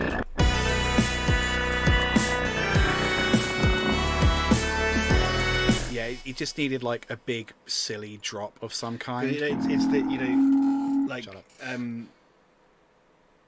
Liam Howlett is a very big kind of hip hop fan, and what he did was that kind of fusion of hip hop and electronic, right? Like, and this is that. It doesn't sound like a Prodigy track at all, but it's fused. It's there's like, it's not dissimilar. Like that's true in some ways, but yeah. Yeah. So it is like a really sort of raw kind of hip hop thing, but it's just got these layers of just mental stuff over the top. I love it because all you really hear is really those listenable tracks. Yes, and the film needs to end with a big. I always wanted the film to have a big slap on the face, yeah. and like when I sent holy shit, that's why. And I think that's the one I singled out as like, by the way, a big slap in the face. Yeah. Well, but this is. I love holy shit, but like this is not the same. It's got the same energy, but it's completely different. Because like we said at the start, the kind of guide tracks were more about evoking a specific vibe rather than like, I want it to be in Phrygian dominant and the key of tempo of 170. Because I don't know what those things mean. Well, no, and it would be weird if you said, I'd do it. Yeah. But it'd be like, all right, music school. No. I love this. I think this is like the kind of headline track. Oh, for sure. Yeah. You know, I love The Offering because I think for its place in the movie and it builds and builds. That's the scene I've watched the most of. That if I want to get a little hit of what we did, I watch that. Interesting. Scene, so I like the music. But then it leads into the thing, and I just think it works really well with the title splash, which I'm really proud of. Like I think we worked so together. Massively. Not that we worked together because it's kind of like do this and I just left it. It's not collaborative, is it? It's definitely not collaborative. Not, But I don't want to give the impression that I in any way guided Liam. This was well, I did a little bit in that I would like a movie, please. But you know, he did all the clever work. Thank you for clipping that, Si. Because of course everyone's known that your face has been in this for ages. Right. I say everyone. Like, they heard it. Like anyone tangentially involved with Convo Hat that knows you in any way has known about this for some time. Oh, I see. Amazing. Yeah. Yuri. Was it Yuri? Very in Yuri. Red Alert 2? Could be Yuri. I think that was Yuri. Didn't Yuri get revenge? Yeah, nice one. There you go. There you go. Is Yuri. Dan, we could get that on a t-shirt. I did think about... What a horrifying idea. I did think about trying to do like a kind of graphic score of this piece because of then trying to like write everything out with notation is fine, one thing, doable. How do you notate the sonification? Well, you don't. You just have a bar line that's empty until you have the Jupiter logo on Richard's face. Right. But like that, maybe there's something in that. I don't know. Just as like a little poster or something. Yeah. So that's the music. What I did. Big bravos, man. I think it's. I've always thought it's fucking wonderful. Yeah, I imagine it having. It's been quite a while since we worked on it, so it's nice to sort of reflect back on it and to have seen it like played in various cinemas across the country and like be able to say objectively, no, I am a fan of this movie. I'm a fan of the soundtrack. I really dig it. I want to do more. Like I want to discover like the limits to your trust. Rob's heard that now as well. Yeah, yeah, exactly. Look, I think the really biggest thrill is seeing it in cinemas, and in big cinemas massively. When it hits. Like, because I just think what I always because people don't seem quite sure that it's over when the title drop happens. Oh, really? And interesting. so, like, normally if they're going to applaud, they applaud. I mean, at film festivals, everybody applauds politely, but yes, golf claps. Like, yeah. Like, it always starts after the first credits because it's like, no, and I thought it would be massively obvious it's over. Like, the poor cunt's head's in a box, his eyes open, and then there's a logo. We're not going to come back. It's on TV. Come back from the logo. You know, like one of those weird American procedural shows where, like, the title screen comes in 20 minutes before the end. Insanely long. We've had 2 ad breaks. What are you doing? I think I may have told you this, but I'm not sure. I definitely spoke to Mike about it. What I really wanted to do was do a post-credit scene. I always set up jokes like this, but this isn't a joke. I wanted to do a post-credit scene with Mike, and I fully would have done it if I could have got an hour back at the museum. Yeah. But the Jupiter was long gone from the museum. I wanted Mike in his civvies mopping up the last bit of blood from a crane shot, and he's going. So he's whistling the Mario theme, and then we just come down here, and he's kind of looking at the floor, and he just looks up at camera and black. I thought it'd be really nice because he's the basically. The Domovoy would have taken either of their... Well, the Domovoy. The Jupiter would have taken either of their heads, right? Yeah. It just got to Mike first, so unfortunately for Doug's the one who gets the chop because Mike's more deeply hypnotised. From that point on, Mike is the vampire's familiar.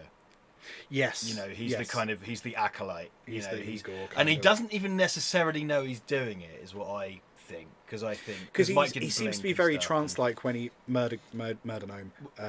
He seems to be kind of like...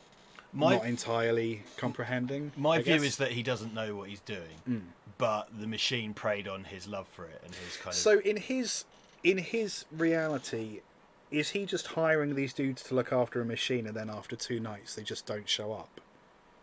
Like, I think because it only happens once that we see. No, I mean, you wrote it definitely isn't because it needs a fresh head. Oh, okay. Right, so it only happens once. So, like, once it's back on, because the reason it's supposed to be a fridge is because it cools the head and it's supposed to maintain the head, and the head is alive, we see. Yes. Right, and whatever horrible existence exists for Duncan after that is, you know, us to speculate on.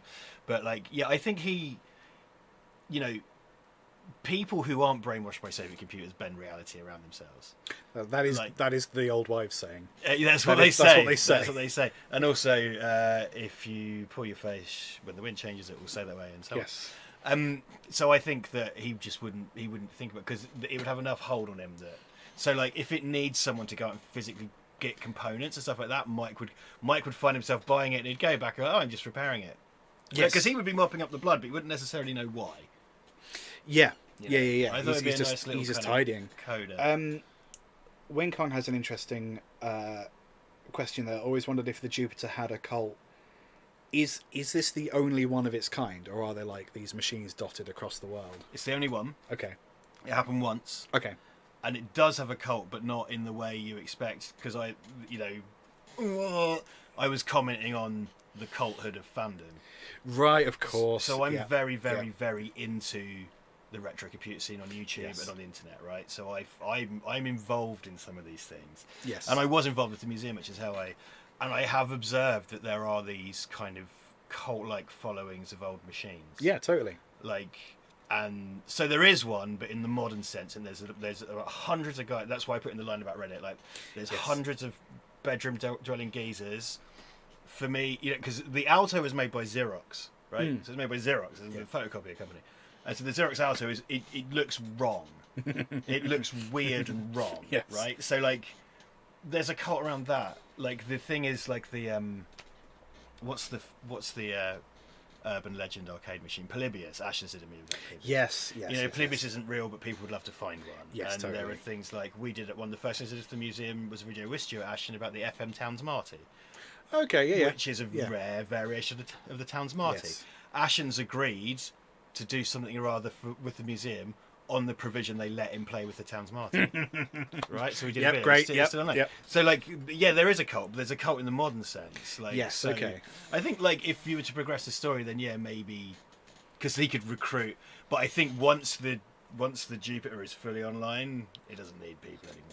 What's it going to do once it's fully online? Download all of the Simpsons porn. All of it. So much porn. It's so much. So much porn. Only a human brain can How big of a hard drive does it have? Human brain. It's worth God. 1 billion terabytes, and which is not enough for all the Simpsons porn. So it'd have to get more heads. Oh, we need to make more space. I guess he doesn't need to blink. Delete. Delete. I just start smushing brains together like a brain dead, or bad taste rather. Take care, Omar. Oh, good night. Thanks for stopping by. Bye, mate. Nice to have you in. Take care, buddy. Look after yourself. Yeah. New tagline: Get some head. Wasn't Get Some Head used at some point? Well, that was definitely floated I think in the WhatsApp chat, because Get Your Head in the Game obviously was Mike's clever idea, but I think in the WhatsApp WhatsApp. In the WhatsApp chap, I think the jokes about giving and receiving head were made. The most significantly vile thread I've ever been a part of. Yeah, some of it's my fault, for sure. Mostly racial epithets. I've kept in my damn flat. honkies. Yeah, exactly. I've kept in my flat the clapperboard we use because it's a nice memento for me. Yeah. And on that day, we somehow got into a conversation about how the sequel would be about eating too much cake, and Simon Callaghan Gaffer said, "Type 2 till you bleed." So on the last day of shooting, Si wrote on the slate, it says "Type 2 till you bleed," and instead of saying Black Magic 6K, it says Black Mamba 6K because he likes a willy joke. Lovely. So lovely. I have got that's what's on the clapperboard that sits in my room. Nice. That's my memento. Nice. Yeah. Dan Lars is going to play the soundtrack in his shop. Nice one, buddy. Fucking Forbidden Planet in Sheffield. Oh, okay. Yeah. Several things just clicked into place in my head. I'll let you know when that's up on Spotify as well, because that might be slightly easier if you want to include it in I'm going to do a video about it soundtracks. to push on VVB. Cool. Nice one. And I want it. I'm going to buy the soundtrack. Should we do a video where I'm out of frame, but at the very end we knock the camera and it's just me with a knife to your back? I think a gun. A gun. It should be a gun. Or a very small arcade machine, just like nibbling at you. When Homer's reading that thing about how Fox is great, actually, and you can hear a gun being cocked. It's that kind of thing. Oh my god. Do you have? I feel like we've covered everything. This is probably the most exhaustive coverage that exists of this film. Quite possibly. Quite easily for a 22-minute film. Do you have any questions about the audio or? I think even it's audio in very general? obvious. I have many questions, none of which I will understand the answers to. You might. We can find. I spent a long time being an educator, and I am Steinberg certified, so technically I should be able to answer your question. I'm not qualified to ask you any questions. It's like you done a clever music. Yeah, but it's your IP.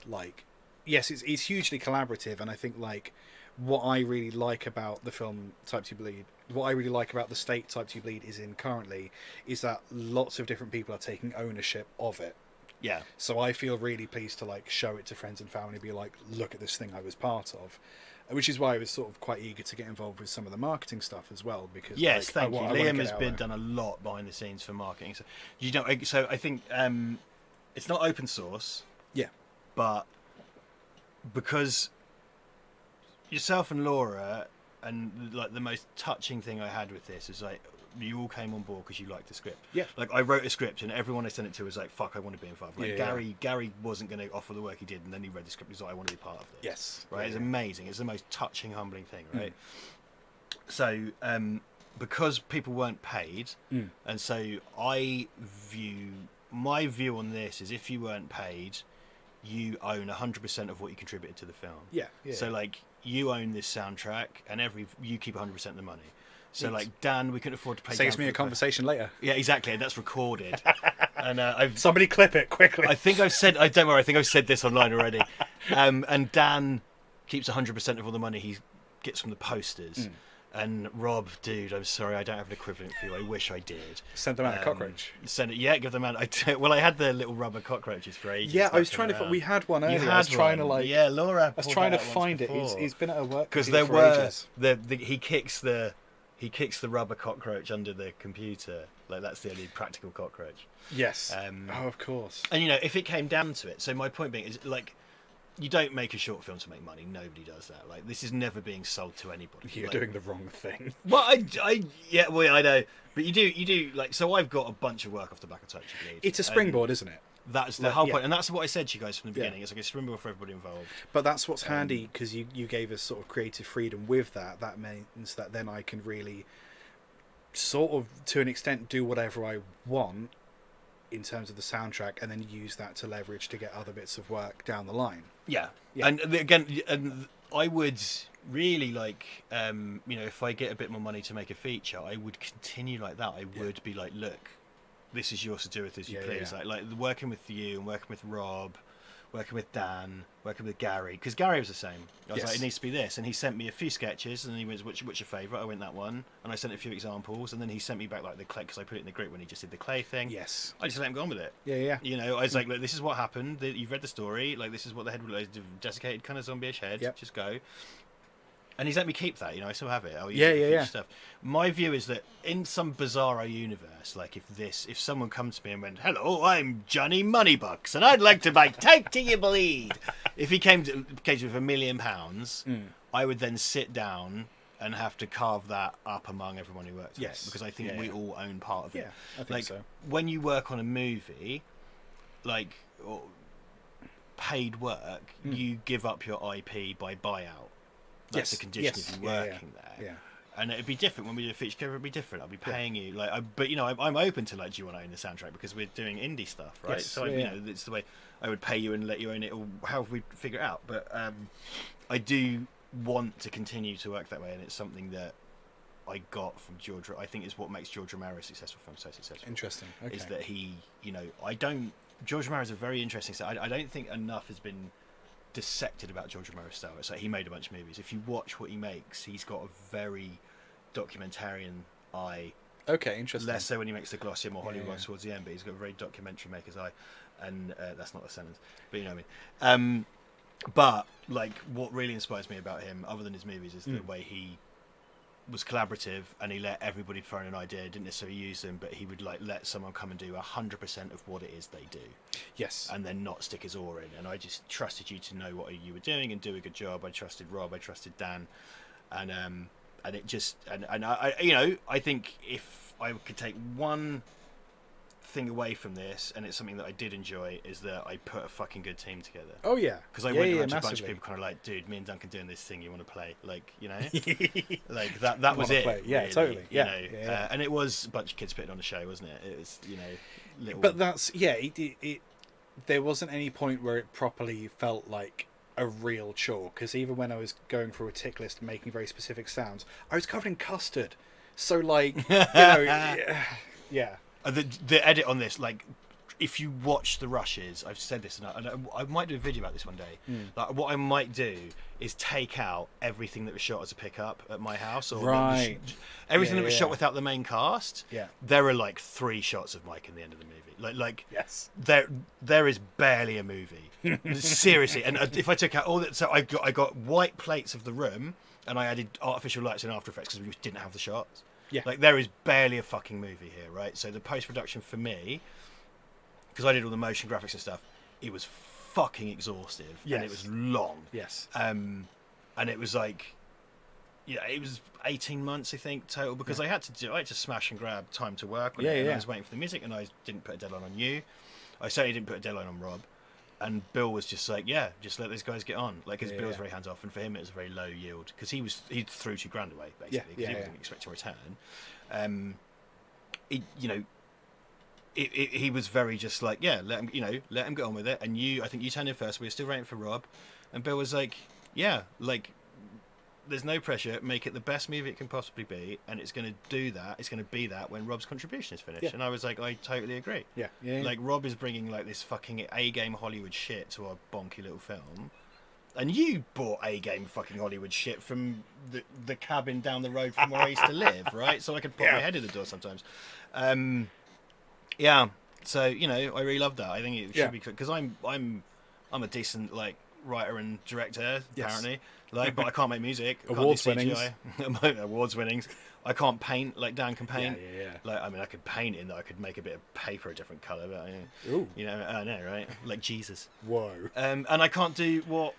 See, like, I didn't utilise Laura properly because Laura is hyper organised, and I didn't utilise her properly. And next time, I would pay her fucking well, and I'd utilise her well. Laura has 3 spreadsheets for her holiday that is a couple months away. Yeah, she's fucking different spreadsheets. She's colour coded. She turned up with a folder full of shit from my dumb script, and like she was trying to do things properly. It's like, no, I'm pressing record now, and I didn't mean it like that. But she's amazing. Like, I'd utilise her better. You know what I mean? Like, so like Laura owns a bit of it, Simon owns a bit of it, you own a fucking huge bit. You know what I mean? Like, but no one's going to give anybody money for this fucking thing. You know what I mean? Nor should they. But I'm very, very proud of it. But again, it's all about springboarding the next thing. And do you get that thing where you're about to finish a project, but you keep fantasizing about whatever the next thing is? Yeah. It's hard to turn that off, isn't it? It's tricky, isn't it? And then you get all the kind of zombie projects that you think about really intense. I'm definitely going to do this, and I just die. Yes. Yeah. I need to make some time to like write a treatment for the feature, basically, because I think the feature's a really solid idea. Rob says, "Oh crap, did I hold up the film?" Nah, you were fine. No, Rob, you absolutely did not. Rob, you bought me time. Rob, you did not hold up the film. We waited for you because it was fucking worth it. There was no way we could put a deadline or a schedule on you. It would just be unthinkable. Yeah. Like, and the film would be less without you. So like, and the thing is, we were like, we're going to release it whenever. Yeah. It was like there was no plan. We'll release it when it's done. Yeah. Because it's not like, it's not a difficult second album. There's no expectation on a short film. Nobody knows who we fucking are. Yeah. Like, apart from Rob and Bill, who are in the States.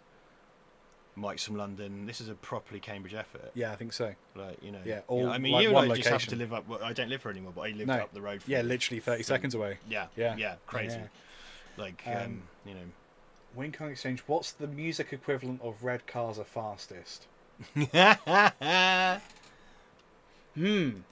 need that passed into a third medium to fully understand the question.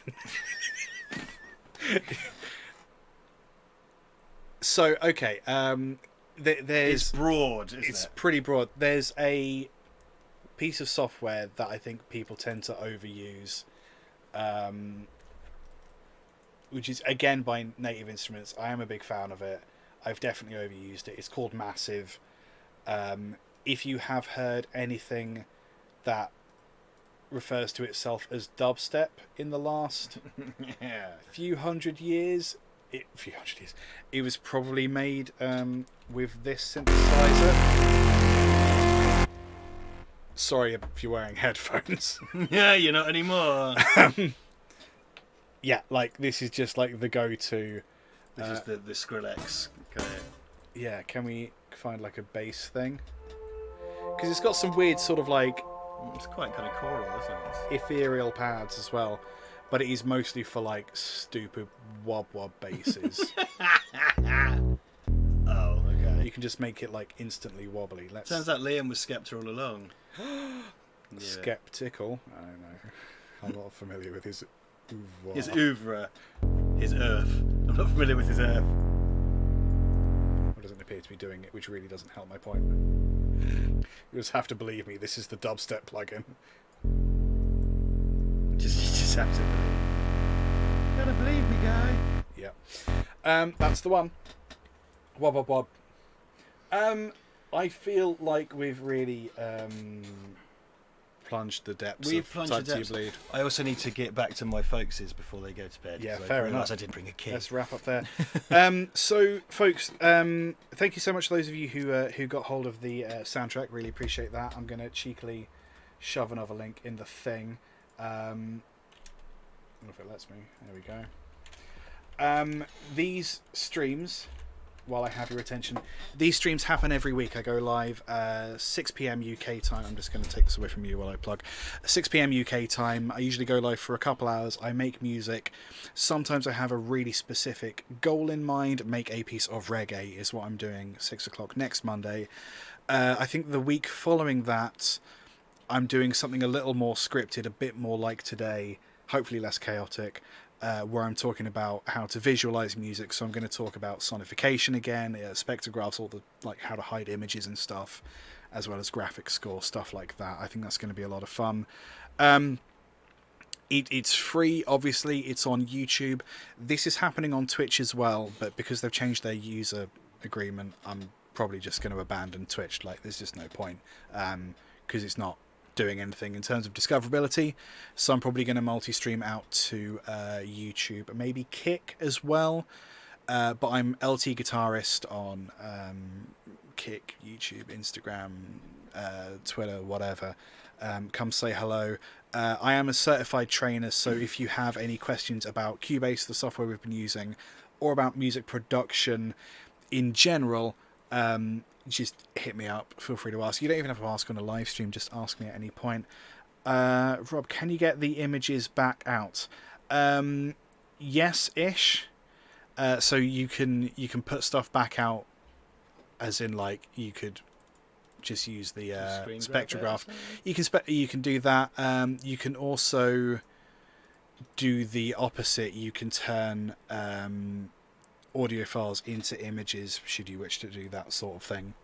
I've spent a lot of my life doing stupid stuff. That artist commune in Ipswich really did a number on my psyche. Artist commune. Yeah, wow. Well, yes. Again, what a sentence. It's hard to really know a commune until you're part of it. Yes, I feel like that's everything. So yeah, if you've enjoyed us, drop us a little subby sub on the YouTube. I'm buying a soundtrack as we speak. We might hear a noise. I don't know if everyone else hears the noise. PayPal's being slow as shit, yo. Yes. Oh, I saw the streams. I usually have slightly less chaotic starts. You might want to trim this one a bit. Trim this one a bit. So yes, I feel like that's truly everything. I've said that about 5 times now. Hey, someone called Jackson just bought the soundtrack. Oh, did it work? It's over there. We didn't hear a ding-a-ling, but it's over there. Where's my ding-a-ling? Your ding. I need some ding-a-ling. How do you set that up? It's automatically. So I'm a Ko-fi ambassador. So yeah, right. So I get access to loads of cool stuff like that. There was a time where I could definitely have been an ambassador for Grill House on Mill Road. Is that because you never left? George Allen Grillhouse, that's his name on Facebook. He once called me a good customer when I was in there. Wow. He follows on my socials. What? Also, okay. Once upon a time, you won't know this, right? Once upon a time on Tinder, okay, it would automatically look at if you let it. It would automatically look at your friends list. Right. Yeah. And it would show you mutual friends. Okay. But George Allen Grillhouse used to just be the page for just a personal page called Grillhouse Cambridge, and every now and then I'd be mutual friends with a kebab shop. When I've matched with a girl, it'd be like, yeah, we're both friends. And do you think that enhanced the romance pool for you to choose went from? Anywhere. Never went. Weird. Weird. He knows what. Oh, he knew what I liked, George Allen Grillhouse as well. What do you like? Fucking the one that got away. I was going through Hove. And I saw a kebab shop called Grill House. I was like, "You dare? You don't know." I'm not going into the Grill House in Hove on principle. I might pop up there now and get a doner burger and large cheesy chips. Do it. And 2 cans of Mirinda. It's a deal. It's £11. Maybe a date. Who knows? I don't know. Folks, thank you so much. Thank you, Richard, for schlepping all the way for exactly this. That's all right. Put him on a train and send him home. If you guys happen to be along next week for a very, very educational stream about reggae, I'm going to be appropriating all that culture. I haven't started marketing it. Maybe that was it. Yeah. Can't argue with that. Bye, Liam. Bye, Richard. Bye, the internet. Bye, Richard's camera. Bye, love you, bye. Bye, love you, bye.